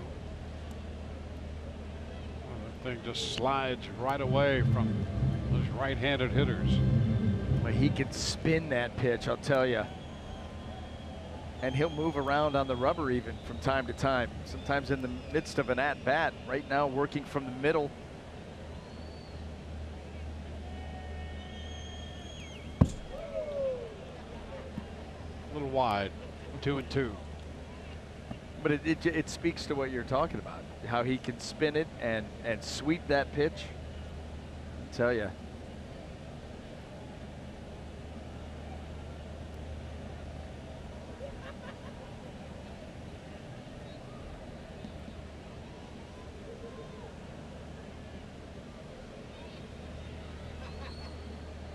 And a cut and a miss, and that one right away from Merrifield. He's out on strikes. We're going to head into the 6th inning. Rays lead 5-3.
Rays hold the lead. They jumped out in front with a 3-run first. 2 of those coming on the Adeiny Echeverria home run. Adding another run in the 3rd on the C.J. Crone blast. His 10th home run of the year. And the Royals will not go away. Solaire's double in the 5th inning chased home a run. He eventually scored on a fly ball. And it's a 2-run game as we move into the 6th inning. 5-3 Rays. Jason Hamill will face Adeiny Echeverria. And he pops him up. Got that ball in, and a high popper into shallow center. Merrifield there to make the catch. He'll be out number 1 on the first pitch.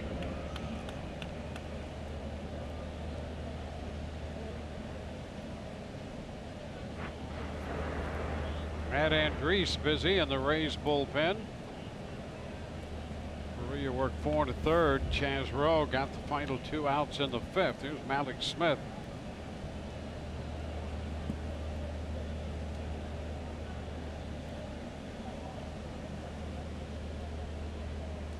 Alex takes a strike, 1-1.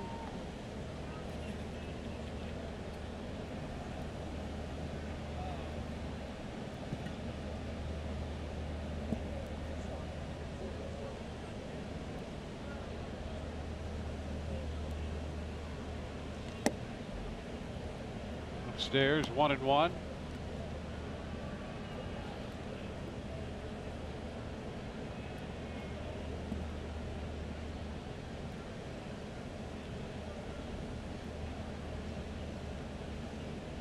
One ball, 1 strike. It's foul out of play. Hamill making his 9th start of the year. The Rays with 5 runs off him, 8 hits, and something less than an even-toed performance by Hamill so far. Well, you know, he started out the season pretty well. Didn't have any wins to show for it, but had a 3.38. And a cut and a miss. He strikes out Smith. He had a 3.38 earned run average through his first 5. And then all of a sudden had a start in Boston. He gave up 8 earned in 4 2/3. Then went to, came back here against Detroit, had a quality start, 6 2/3 and 3 earned runs. And then went back to Cleveland, 9 earned in 3 2/3. So it's been very up and down here the last few times out. Daniel Robertson. That's a strike. And that's a big reason why. You know, Hamill's not going to blow you away with velocity with the fastball. He'll get some, some tail and some run to it, but the slider, big pitch for him, getting good depth on it. You just haven't seen that here this afternoon. 1-1.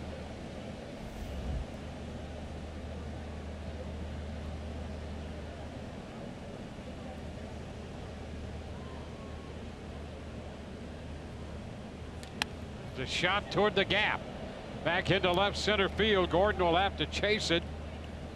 On his way to second, Robertson. He'll make the turn and stop with a double. 2-out double for Daniel Robertson. And now the Rays with a man in scoring position trying to get some of that lead back.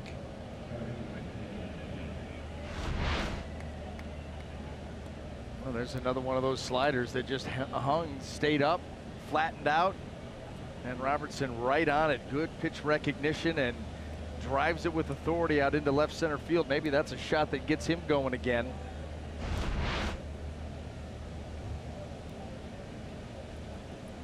Johnny Field 0 for 2. Trying to come up with a big 2-out hit.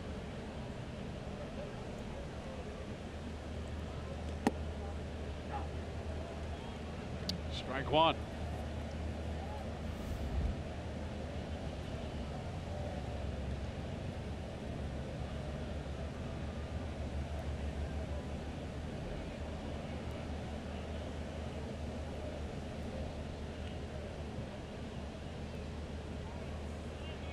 Lead by Robertson. Field out front pulls off. Strike 2.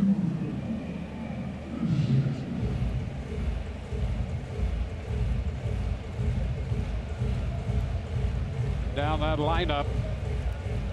Thrown with a home run and a run batted in. Miller with an RBI. Echeverria 2. The other run scored on a double play ball.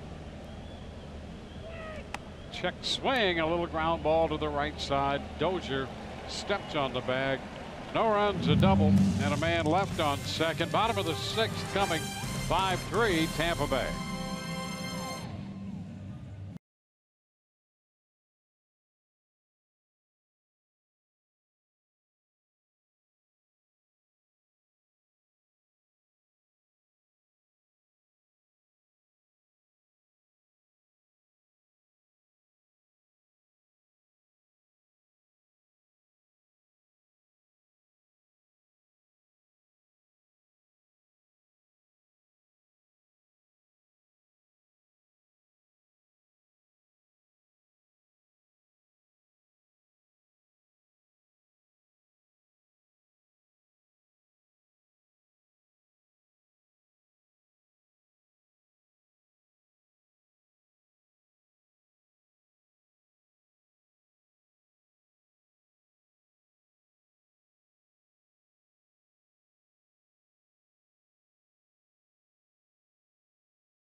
Rays Baseball on Fox Sports Sound is brought to you by your local Toyota dealer. Toyota, let's go places. by the FDOT, drive sober or get pulled over. And by your local Honda dealer. Back in Kansas City. Afternoon of Rays baseball against the Royals. We're going to head into the bottom of the 6th. And Matt Andriese takes over on the mound. Well, he's on for the 13th time. Has had a couple of starts, 23 2/3 innings, 26 strikeouts. Keep the walks low with just 4. And once again, Kevin Cash will look to piece together the back end of this ball game, get out of here with a win. Alex Gordon takes the first pitch, and that's a strike. Gordon twice today was walked by Faria. Jake walked 4. Dozier next, and then Escobar. A big swing and miss. 0-2.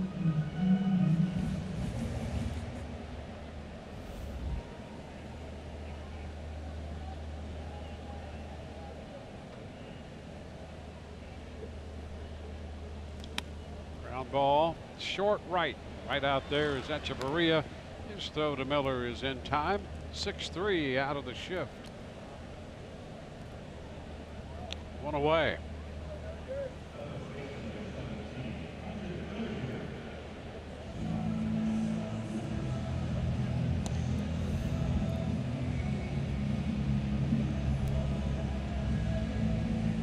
Dozier has struck out and lifted a fly ball to right.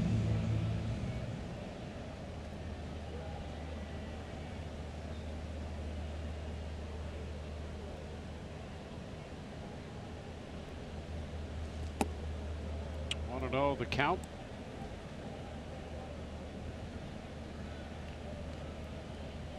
Rays will be headed up to Southern California upon the completion of this one. Begin a 4-game series against the Angels tomorrow night. It'll be Chris Archer against Tyler Skaggs, the lefty, in the first game of that 4-game series.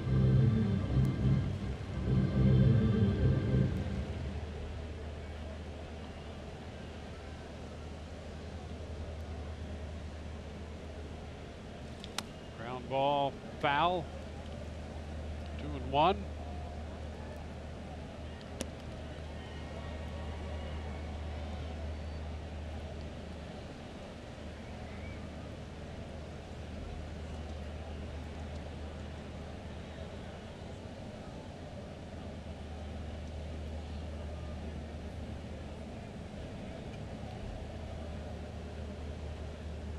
Hot shot foul back a third. Now 1-2.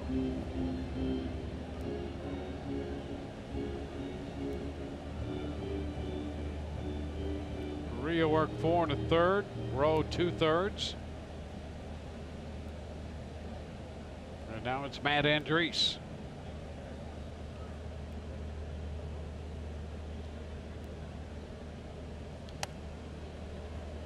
Out of play.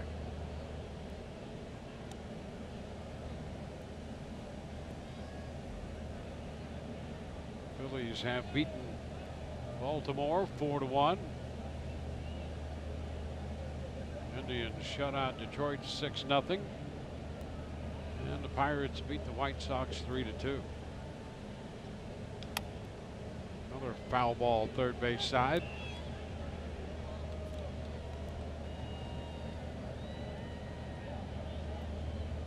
Yankees will be coming in here to Kansas City starting Friday. The Rays, as we mentioned, move on to Los Angeles.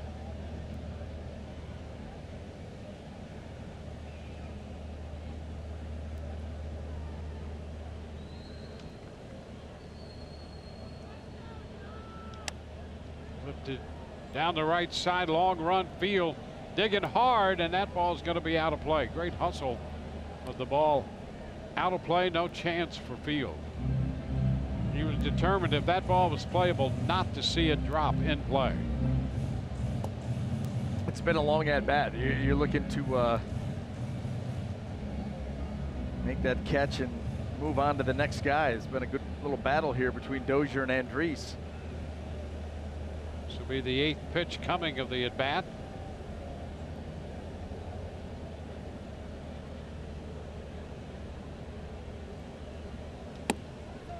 And now it goes to 3-2.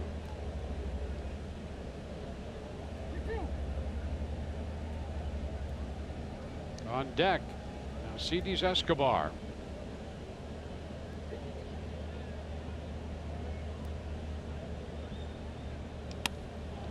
Shot to center field. Alex Smith to the track, and he makes the catch. So that'll be 2 outs here in the 6th inning. Our Toyota inside look, talking about the Angels series. Shohei Ohtani will be taking a look at him both as a hitter and a pitcher. We figure to see him on the mound Sunday, and so that means probably the first 2 games he'll be in the lineup as a hitter. Yeah, taking the normal schedule, take a day off before he starts and a day off after. But I'll tell you, you saw those numbers, what he's done. This is coming off of all of the hype coming into spring training. He had a very poor spring training. Then everybody starts to back off and say, well, maybe it's going to take some. Well, then the bell rings, the season starts, and he's putting up numbers like that. Pitching, he's up there 98, 99 miles an hour as a starter, swinging the bat well, clutch, power. Saw something the other day when he is, in the lineup, runners in scoring position and 2 outs. He was 7 for 7, like 11 runs batted in, a couple of doubles, a home run or 2. I mean, it's really ridiculous what he's been doing. Now 1-2 to Escobar. Pitch dropped down a side on him. Andres, he's got that changeup that at times will look like a nasty slider with depth. The way that he holds that pitch and has his wrist cocked. And he comes back and strikes him out. A 1-2-3 6th inning. On to the 7th we go. And Art Span's going to lead it off.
Flashback. We'll take you back to June 30, 2004. Chad Mottola hits his 4th and final career home run, and it came off the Royals lefty Brian Anderson. So we established yesterday, not a collegiate nemesis, yes, but in the pro ranks, something different. Yeah, and that was, as you could tell by the score, the location of the pitch. It was a bad day.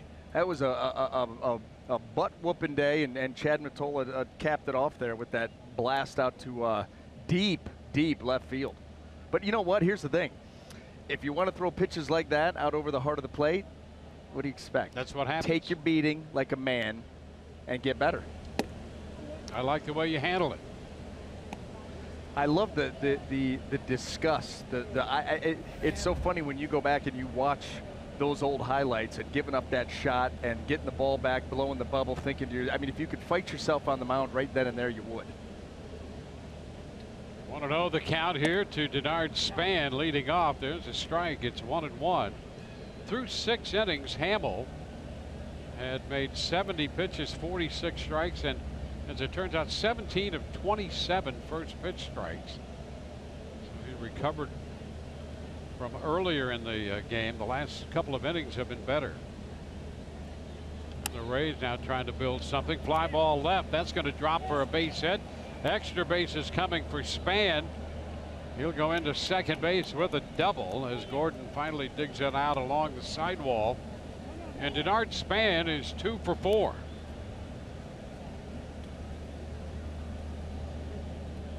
And just like that, the Rays have a man in scoring position. Boy, another off-speed pitch that misses its location. Meant to be down and away. And Denard Span soft served into left field. Ned Yost is going to come out and say that's enough for Jason Hamill, but you got to credit this Rays offense. He has settled down here a little bit as the game's moved on, but they have pressured him all day. So he departs, allowing 10 hits. Call to the bullpen, brought to you by the Florida Lottery.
Giving up 10 hits, 5 runs, responsible for a man on as he departs. Couple strikeouts and no walks.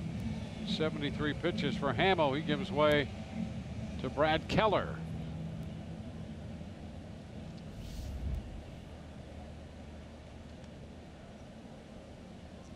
Keller on for the 17th time, 1-1.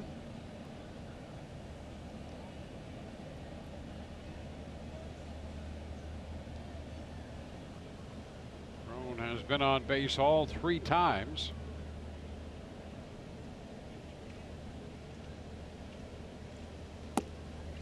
The pitch is a strike at 96. Well, the Rays now have put the leadoff man on base in 5 of the 7 innings. They've had men on base in every inning except the second.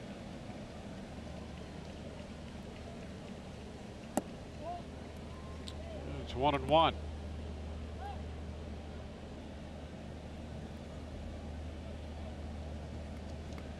So the Rays have put the leadoff man aboard here 9 times in the last 2 games.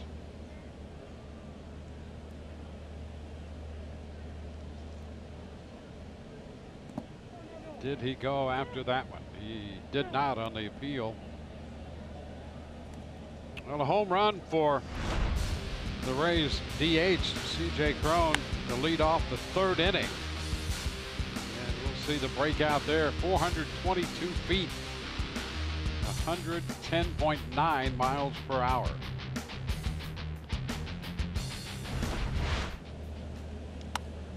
And he pops it back into center field. Almonte is there to make the catch. That's the first out with Span remaining at second base.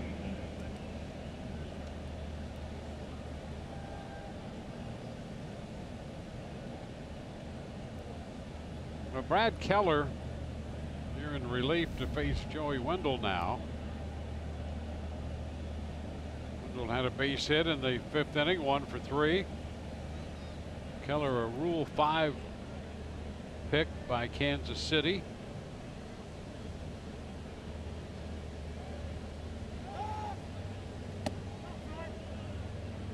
Ball, no strikes.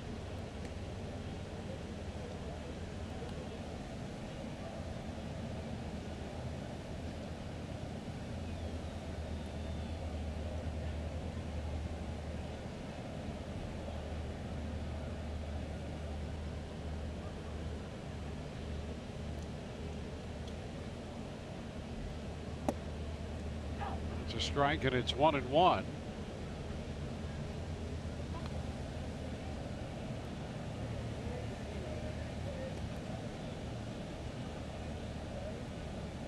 Keller originally with the Arizona Diamondbacks. He's one of those guys, sometimes they'll get fancy with that Rule 5. Start by span, then a stop, and the pitch is foul out of play. It's 1-2. He was picked by the Cincinnati Reds in the Rule 5 draft, and then on the same day last December dealt to Kansas City, so he maintains that Rule 5 status, which means you've got to keep him or offer him back at half the price.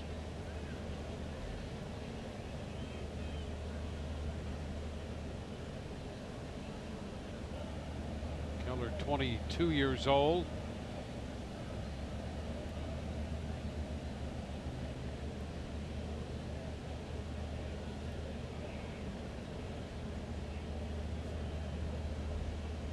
Turn, nothing doing back at second. Keller inheriting the base runner Denard Span at second.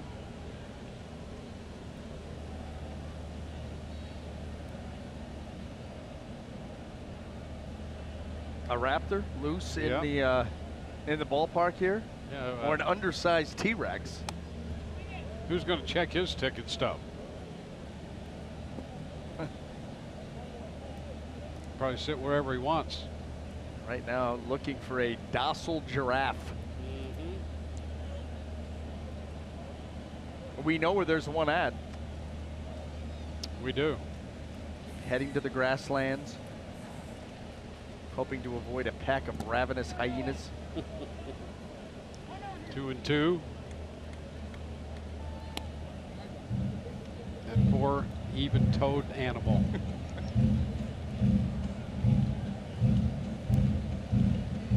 Rays trying to tack on to their lead here in the 7th.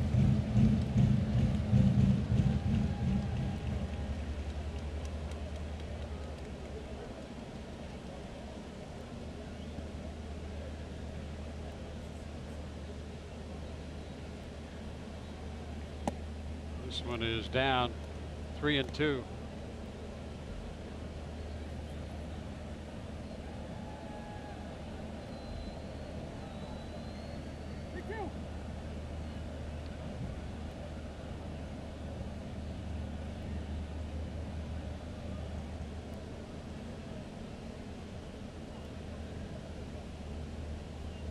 And that's going to be a little low.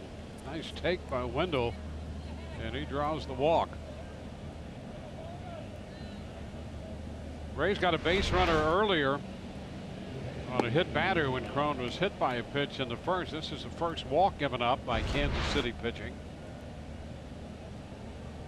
1st and 2nd, 1 out with Wilson Ramos up.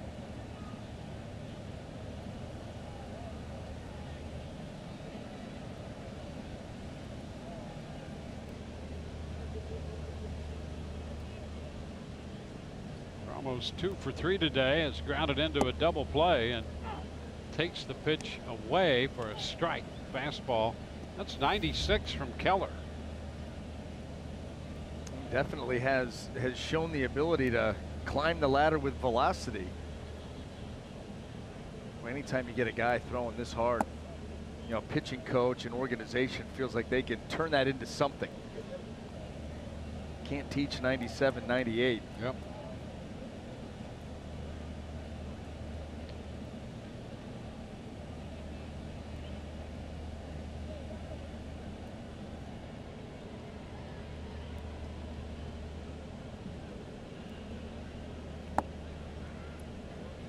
2-1.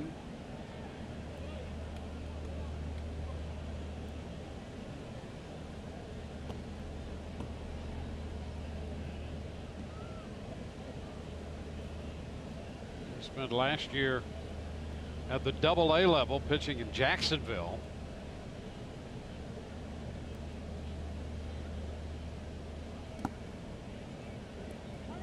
Three and one.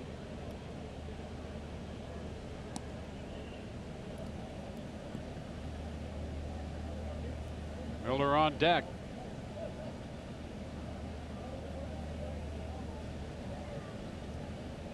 Span at second, Wendell at first.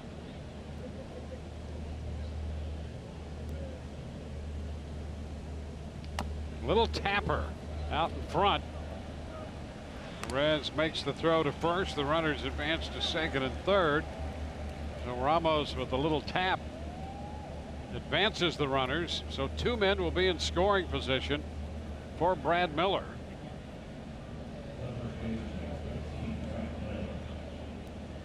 Miller drove in a run with a ground ball back in the first inning, officially 0 for 3.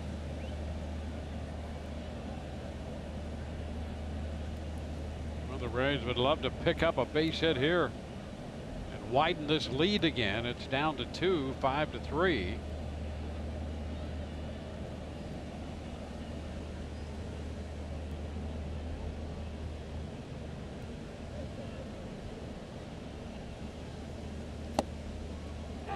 Pitch is a strike. That's what you were talking about early in this ball game with Mike Wachlinski behind the plate, looking to call strikes. A couple of these fastballs here off the plate a couple of inches, but he's up there looking to move things along. And now a strike, 0-2. Yeah, he called strikes a little more than the league average of that strike to ball ratio. And he will help if you can be consistent. 0-2 now to Miller. And close right there, very close. And you can see Wachlinski almost going for that one and decided maybe not. He looked away so quick. Nope, didn't want to be tempted anymore. Yeah. He could have. Yeah, I think those numbers, that strike to ball ratio, pretty interesting when you start to look around the league at these different guys. And a cut and a miss.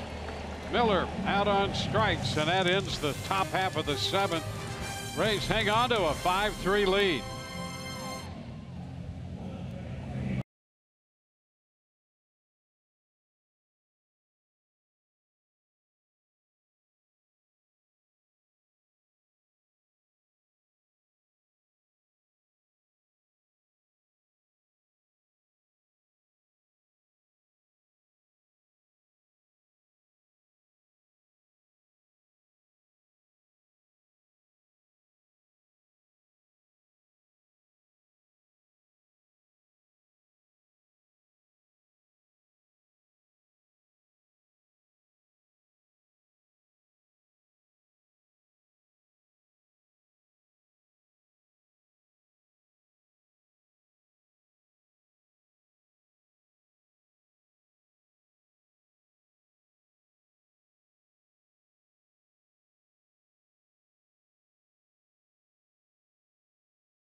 All right, thank you, fellas. We go to the bottom of the 7th inning. Monte is going to lead off against Matt Andriese, and there's a first pitch strike. Almonte has grounded out twice. Abraham Almonte, a ground ball to second and a ground ball to first. Another ground ball, this one foul.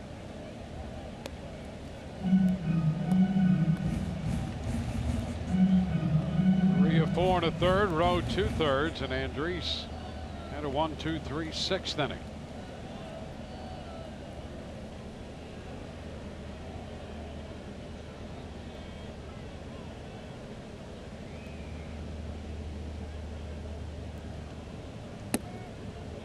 One and two.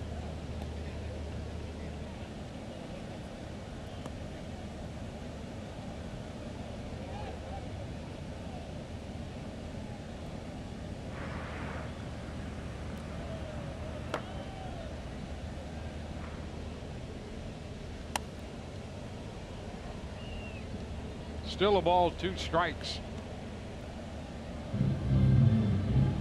Kansas City with Boyer up in the bullpen. You saw a moment ago right there.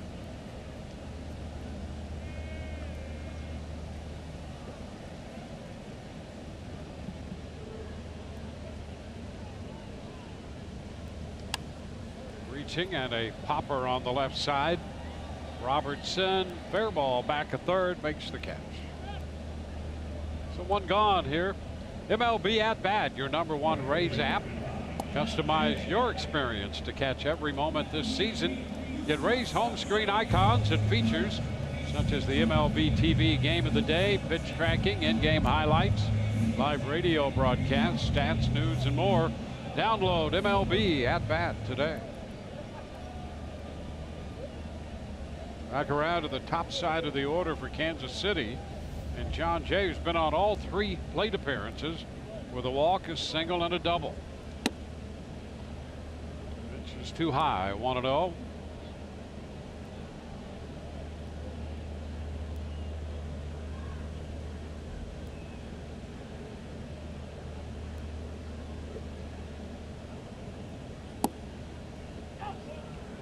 One and one. Well, Ned Yost looking to shuffle his lineup here this afternoon and not been scoring a whole lot of runs or threatening too much in this series. And so John Jay, who was on a nice little hit streak, goes into the leadoff spot. Merrifield back into the middle. He's been productive lately. Just an interesting and different look in this ball game. You know, Merrifield hitting in the 5-hole today. It's only the 2nd game all season long he's been in that position. And he's hit in this series wherever he's been. Yeah. 3 hits in the home run leading off Monday. 2 hits, 3 runs batted in last night. There's a base hit the other way for Jay. Bernard Span to make the pickup, and Jay on for the 4th time. He is 3 for 3 with a walk. That looks like a smart decision, doing his job to get on base. Of course, he ran into an out in his 1st inning trying to tag up on a ball deep out into left field, but does a nice job there staying behind that baseball, shooting it into left field. You know, Jay's been a solid hitter his entire career.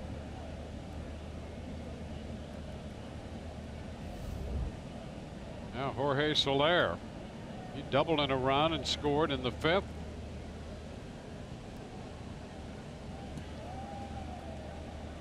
Jay back in. 9-game hitting streak for John Jay.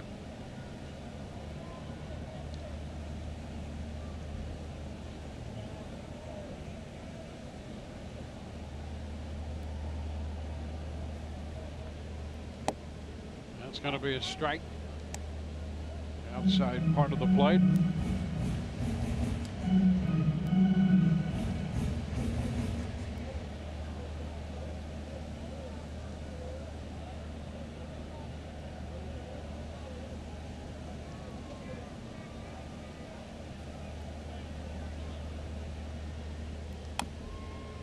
Foul ball. And it's 0-2.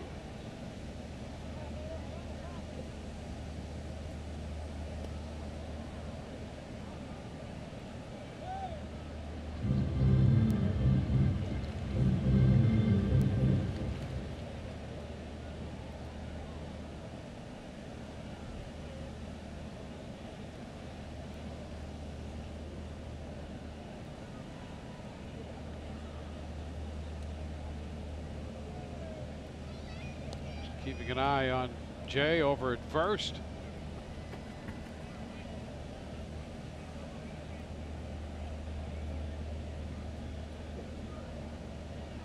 Rays in another close one, boy. They've played a lot of them. 2-run game right now. They played a lot of 1-run games, as you know. And that's a cut and a miss. Soler out on strikes. Yeah, and you got to believe that that thickens the skin. I mean, does it get annoying? Sure. You'd like a few runaways and laughers from time to time. But this team not built that way. Kevin Cash acknowledges that. And these players, you know, they've got to go out and perform with the idea. It's always going to be with little margin for error. I mean, 19 1-run games in their first 40. Half. Yep. Yep. But half of your games comes down to a play here, a play there, a pitch, missed opportunity. Now Mike Moustakas.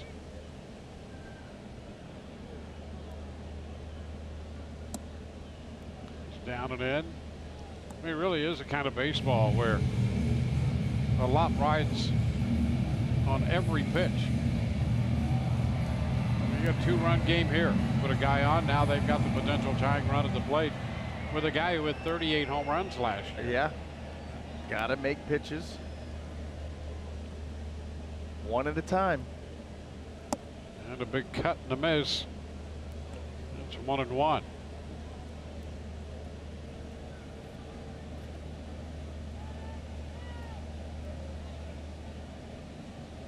On deck, Salvador Perez.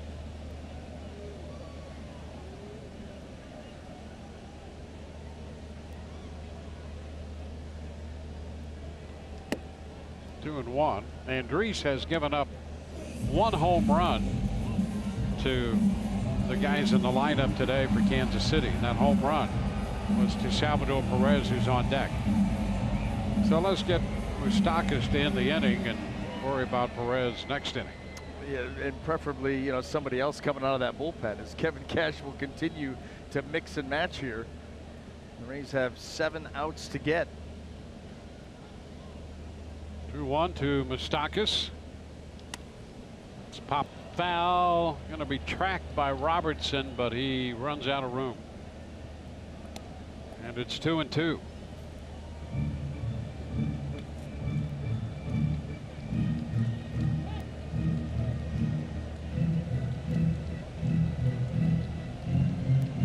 Rays against Kansas City. It'll be Anaheim, the Los Angeles Angels tomorrow night.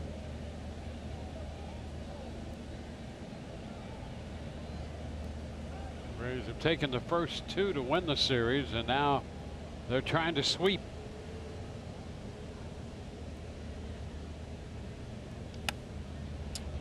The other way again, foul out of play.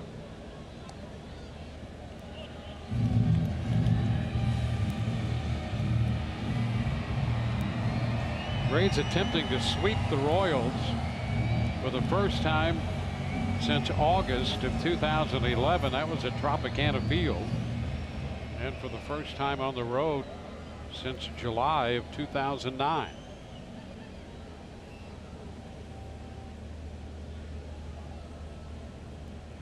Cut the miss. Moustakas out on strikes to retire the side. Man left on. We're going to go to the 8th. It's 5-3 Rays.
We welcome you back to Kansas City, where the Rays through 7 hold a 5-3 lead. Rays jumped out in front with 3 in the first inning and maintain a lead throughout the afternoon. Well, it has not been an easy run for the Rays here. You go all the way back to 2012 and break it out here at Kauffman Stadium. First 16 of those, the Rays 1-15 and 4 out of 5 on the winning side. In the last 5 games they played here, 4-1, and considerable differences in those numbers to go with the win-loss records. Boy, the ones that jump out at you, yeah, sure, they're scoring more, but the pitching. You know, the Rays always sport deep and productive, very good pitching stats, but that starter's ERA up over 7, bullpen up over 9. You cannot win, and they didn't with numbers like that. Blaine Boyer, the new pitcher.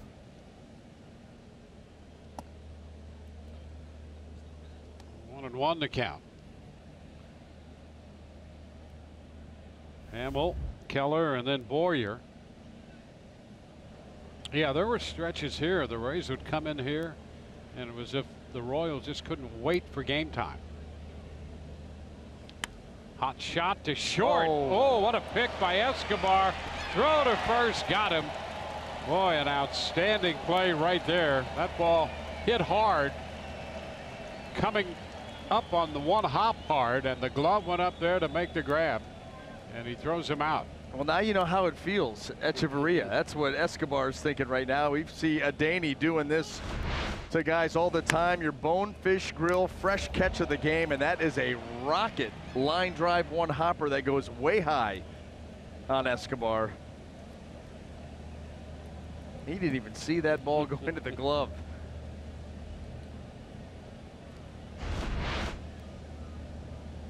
Now Malik Smith. Ball, no strikes.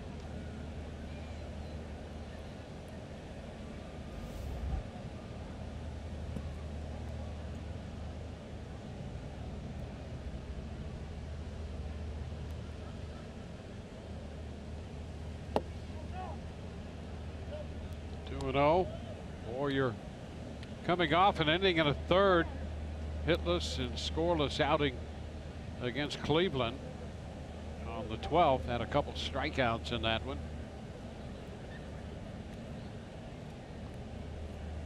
Counting the ground ball out here, he's gone 8 2/3 innings, spread over now 9 appearances against the Rays, and has not given up an earned run.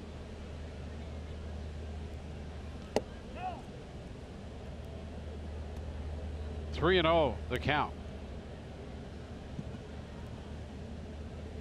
Rays thinking it's about time they scored a run off it. Yeah. Daniel Robertson on deck.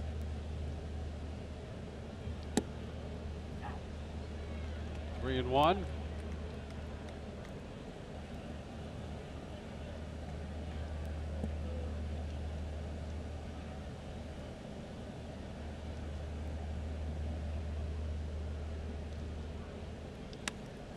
Popped up. Short left. Ball caught by Gordon. 2 up and 2 down. Tomorrow on Rays Live, here's what's coming up. The pregame show presented by your local Honda dealers. And we'll preview a feature on the Angels' two-way rookie sensation, Shohei Ohtani. Most likely we'll see him in the lineup if they continue their normal plan for him. In the lineup tomorrow and Friday, and then he'll pitch on Sunday is the projected plan right now. Daniel Robertson. Robertson doubled with 2 outs in the 6th, but he was stranded. Ground ball to third. Stakas with the throw to first, and it's a 1-2-3-8. Bottom of the inning coming. Perez to lead it off. 5-3 Rays.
That young fan ready to catch, I think.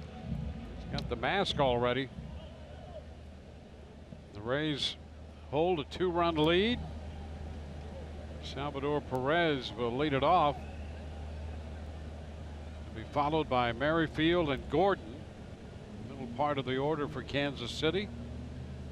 And Andres, big cut right there by Perez, and he fouls it back. Strike one. Well, he got a pitch to hit. That was right out over the heart of the plate. Salvador Perez has had a rough series, as you can see, 0 for 10. And right there, boy, trying to get something jump started here for Kansas City. That's a one hopper, comes up on Echeverria, but he makes the play and throws out Perez. And after that first swing and his past experience against Andres, nice to retire him. Well, when things are not going well for you, you get that one pitch to hit, and it seems that that's what happens. You take the big swing, you foul it off, all of a sudden, next pitch is moving, it's off the plate.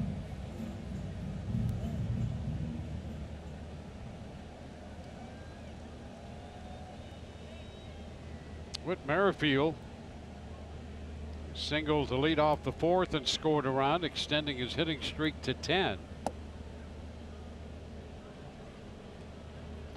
One strike here.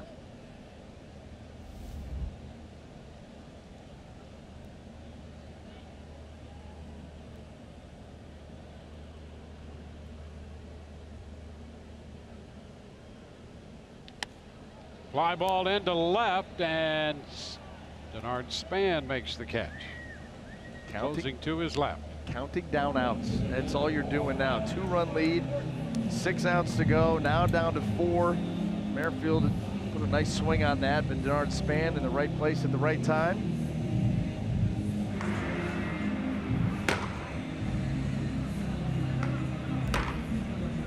Herrera and Adam up in the bullpen for Kansas City.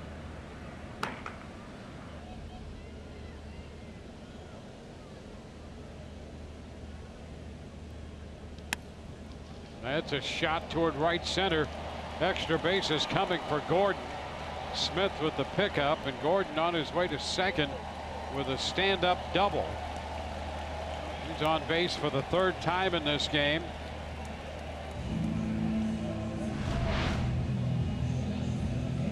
Second hit allowed by Andres. Just drives this ball out into right center field. Alex, try to get it in as fast as you can. Keep Gordon right there at second base. 2-out chance. You immediately look down as Kyle Snyder comes out. You look out to that Rays bullpen, and it's covered. So there could be nobody warming up right now. The cover on both mounds. There you are. Yeah, Andres, this is all you, buddy. Hunter Dozier will be the pitcher. Matt came on, had a 1-2-3 6th inning, gave up 1 hit to Jay in the 7th. Finished that off with a couple strikeouts. And got the first 2 outs here in the 8th, giving up the double now to Gordon. And he will face Hunter Dozier. I mean, you wonder if Matt peeks out there, does that give him confidence? Listen, no one's coming in for you. This is all you. We got faith in you. Everybody pulled around. Into the dirt. A backhanded pick and a throw back to second. Gordon back in. A lot of meaningless action on that play. Bounce a pitch. Good scoop here by Ramos. Throw it to Joey Wendell. Everybody trying to stay awake.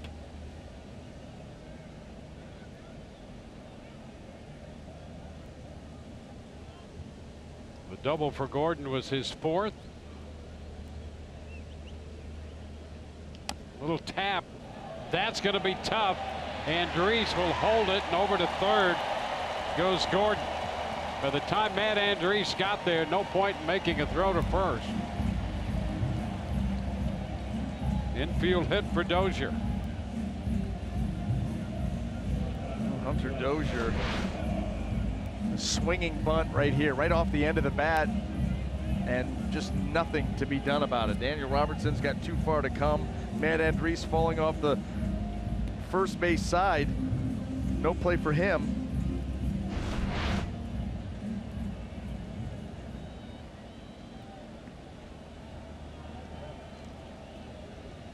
First and third, 2 gone.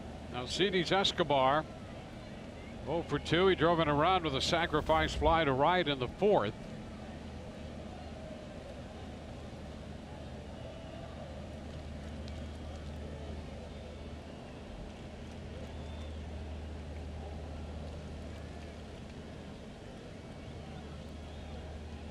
The pitch, fly ball into center.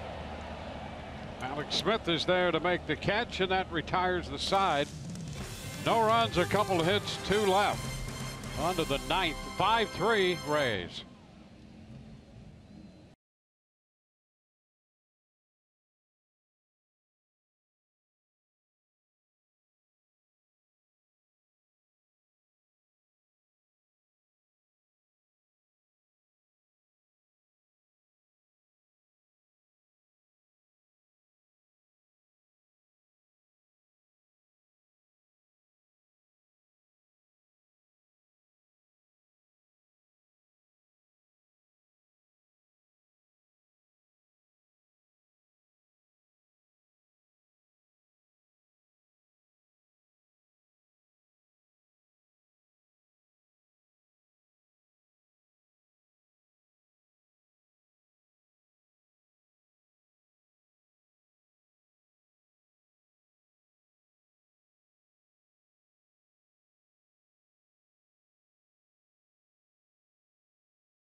Weekday morning, Skip Bayless and Shannon Sharp go head-to-head on the day's hottest sports topics. Undisputed with Skip and Shannon, weekdays from 9:30 a.m. to noon Eastern, only on FS1.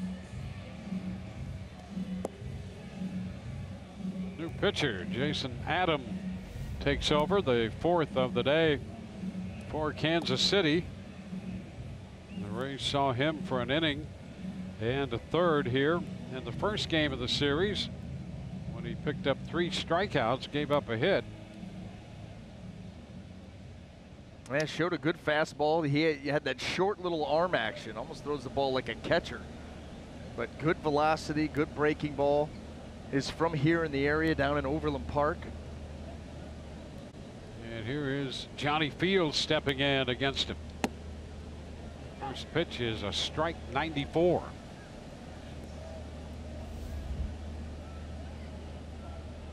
Overland Park, Kansas, Dwayne.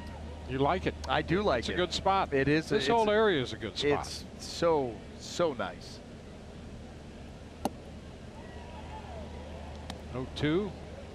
I got traded over here. They said we could put you up at the hotel for the last 5-6 weeks of the season in a room, or we had an apartment and we can put you in Overland Park, Kansas. I said I'll take the hotel. I'm familiar with the area. Well, then re-signed out here, went and checked out Overland Park. Probably should have gone right out there. I mean, either place you can't go wrong, but it is beautiful out there. 1-2 the count to Johnny Field.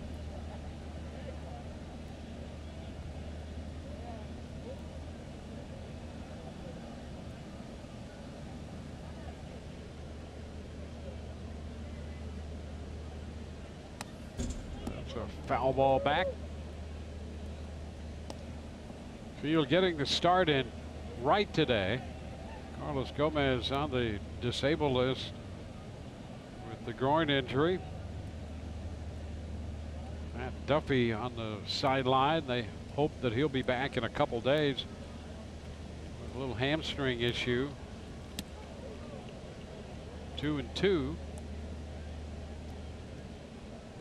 And the Rays recall Christian Arroyo. He has joined the club here in Kansas City.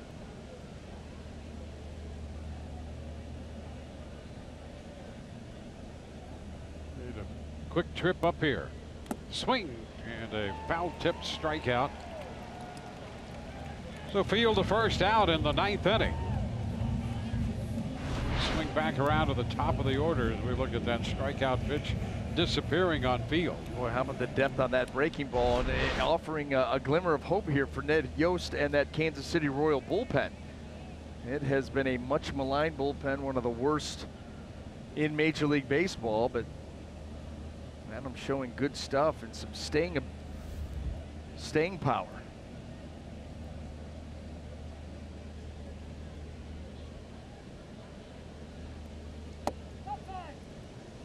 Pitch is wide. 1-0.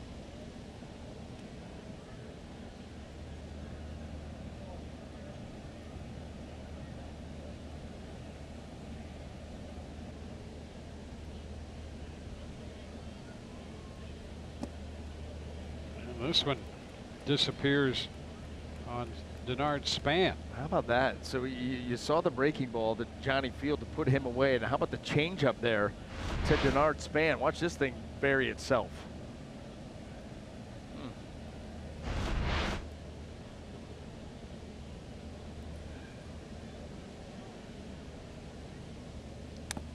A little piece of that one, a foul ball. 1-2.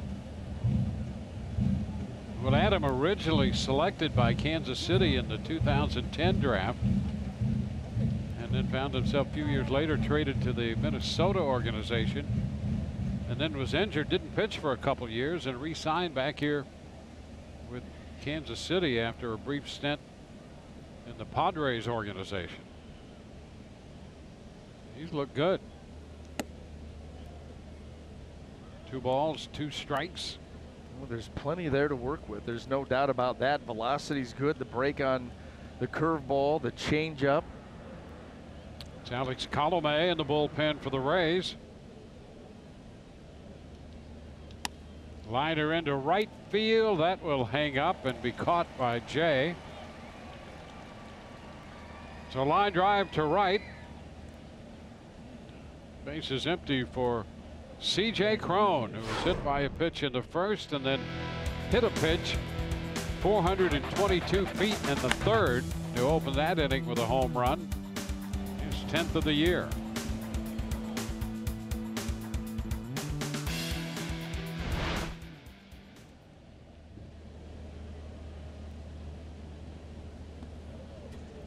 Skipping to the backstop with that pitch. 1-0. Rays have led 3-0, 4-0, 4-1, 4-2,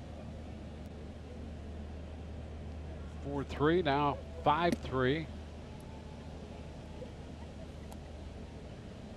2-0 the count.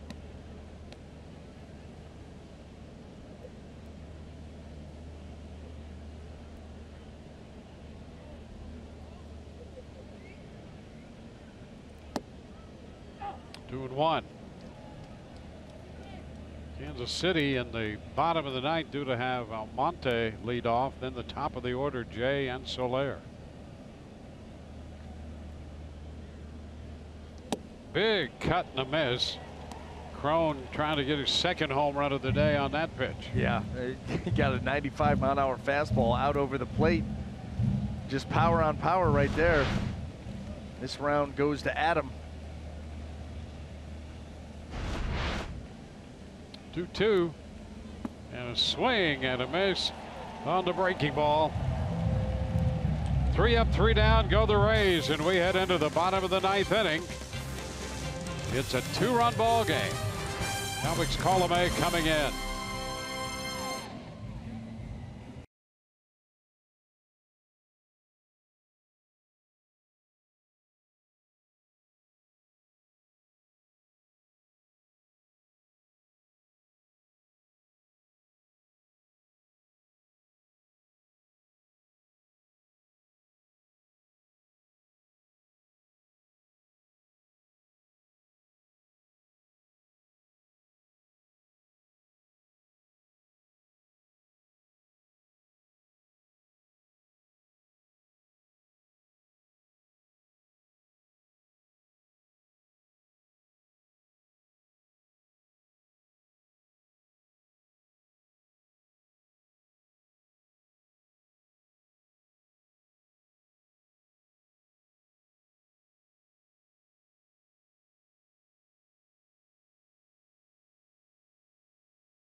bottom half of the 9th inning. Alex Colomé on for a save opportunity, and look what he has done in his last 11 games. He's been perfect in that department, 4 out of 4.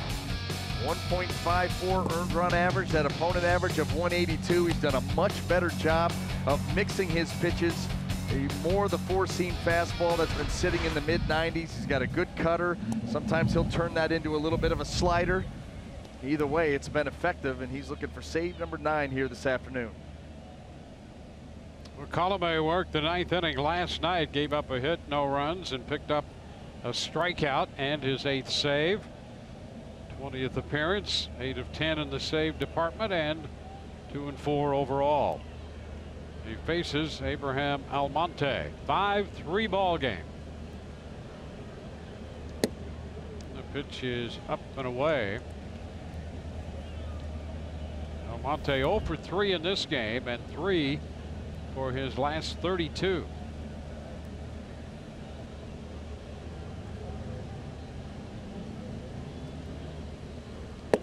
There's a strike. 1-1. There's 3 home runs, 1 a grand slam home run.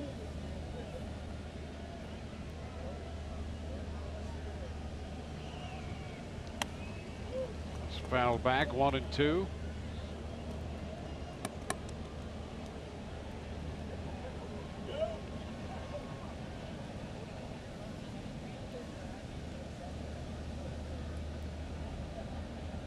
Faria worked 4 1/3, Rowe 2/3, Andriese 3, now Colomé.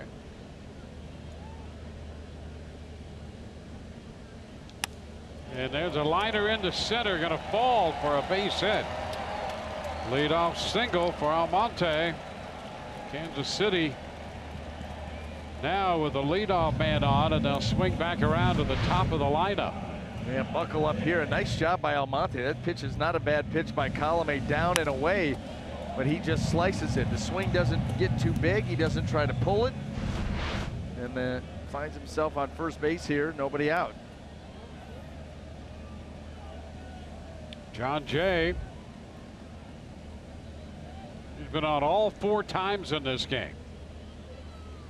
3 hits following a first inning walk. The pitch is too close.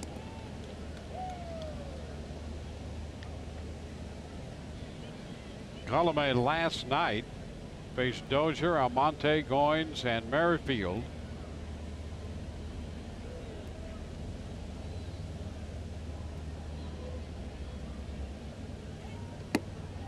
Jay has been swinging a hot bat, a 9-game hitting streak now, and on all 4 times in this game. Ahead in the count now. Jorge Soler is on deck.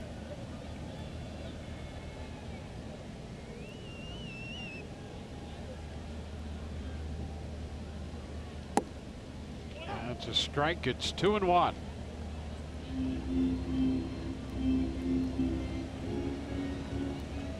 The Rays involved in a lot of 1-run games, a 2-run game right now.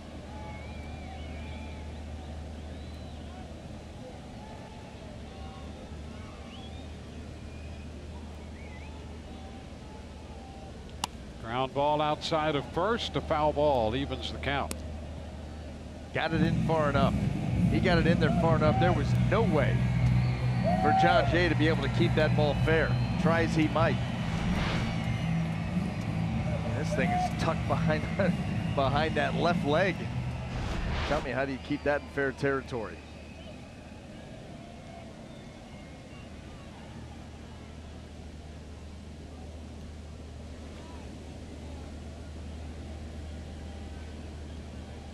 Two. He got him, a cut and a miss, and a dandy pitch right there to strike out Jay.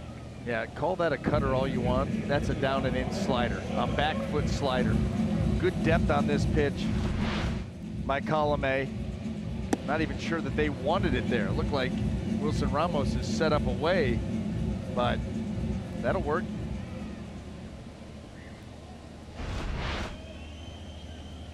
So 1 on 1 out for Jorge Soler. Soler doubled home a run and scored one in the 5th inning.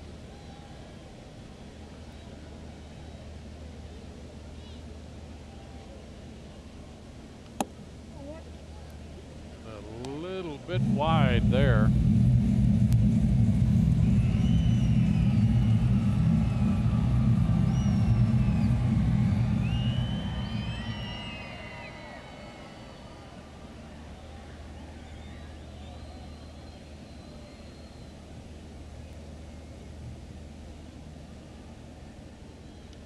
High fly ball.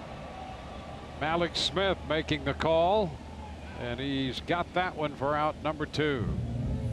So a towering fly ball caught in center by Smith. 2 gone. I think Jorge Soler thought that he just missed that one. Got a pitch to hit, put a good swing on it, hit it hard, but too much launch angle, and he is visibly frustrated. Realizing right there that ball's not going to get where he wants it to. 2 outs. Here's Mike Moustakas. He drove in a run with a fly ball to center in the 5th inning. Ball 1 is away. Moustakas reached in the 1st on Smith's error in center. He walked in the 3rd, and in the 5th drove in a run with a fly ball, struck out in the 7th.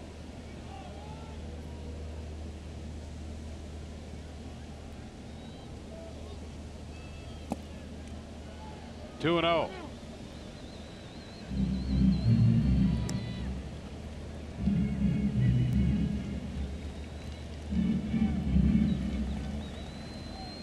Moustakas, a couple of at-bats in his career against Colomé, 0 for 2.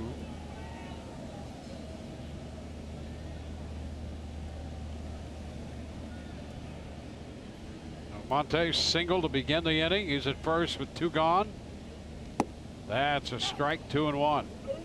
Everything right here by Alex Colomé, going to try to force Mike Moustakas to beat him to the big part of the field. And when you're talking about going the other way and in the air, it's deep. 387 to the gaps.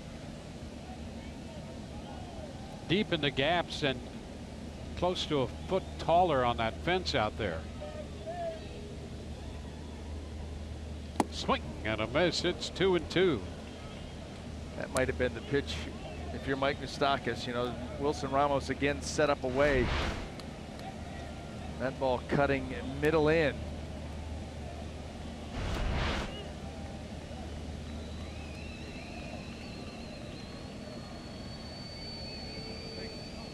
Two balls, 2 strikes.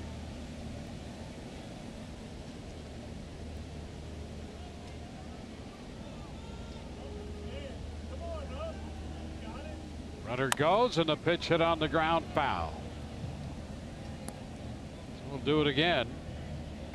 Braves will be moving on to Anaheim after this game. It'll be Chris Archer and Tyler Skaggs tomorrow. First of 4 games beginning tomorrow night.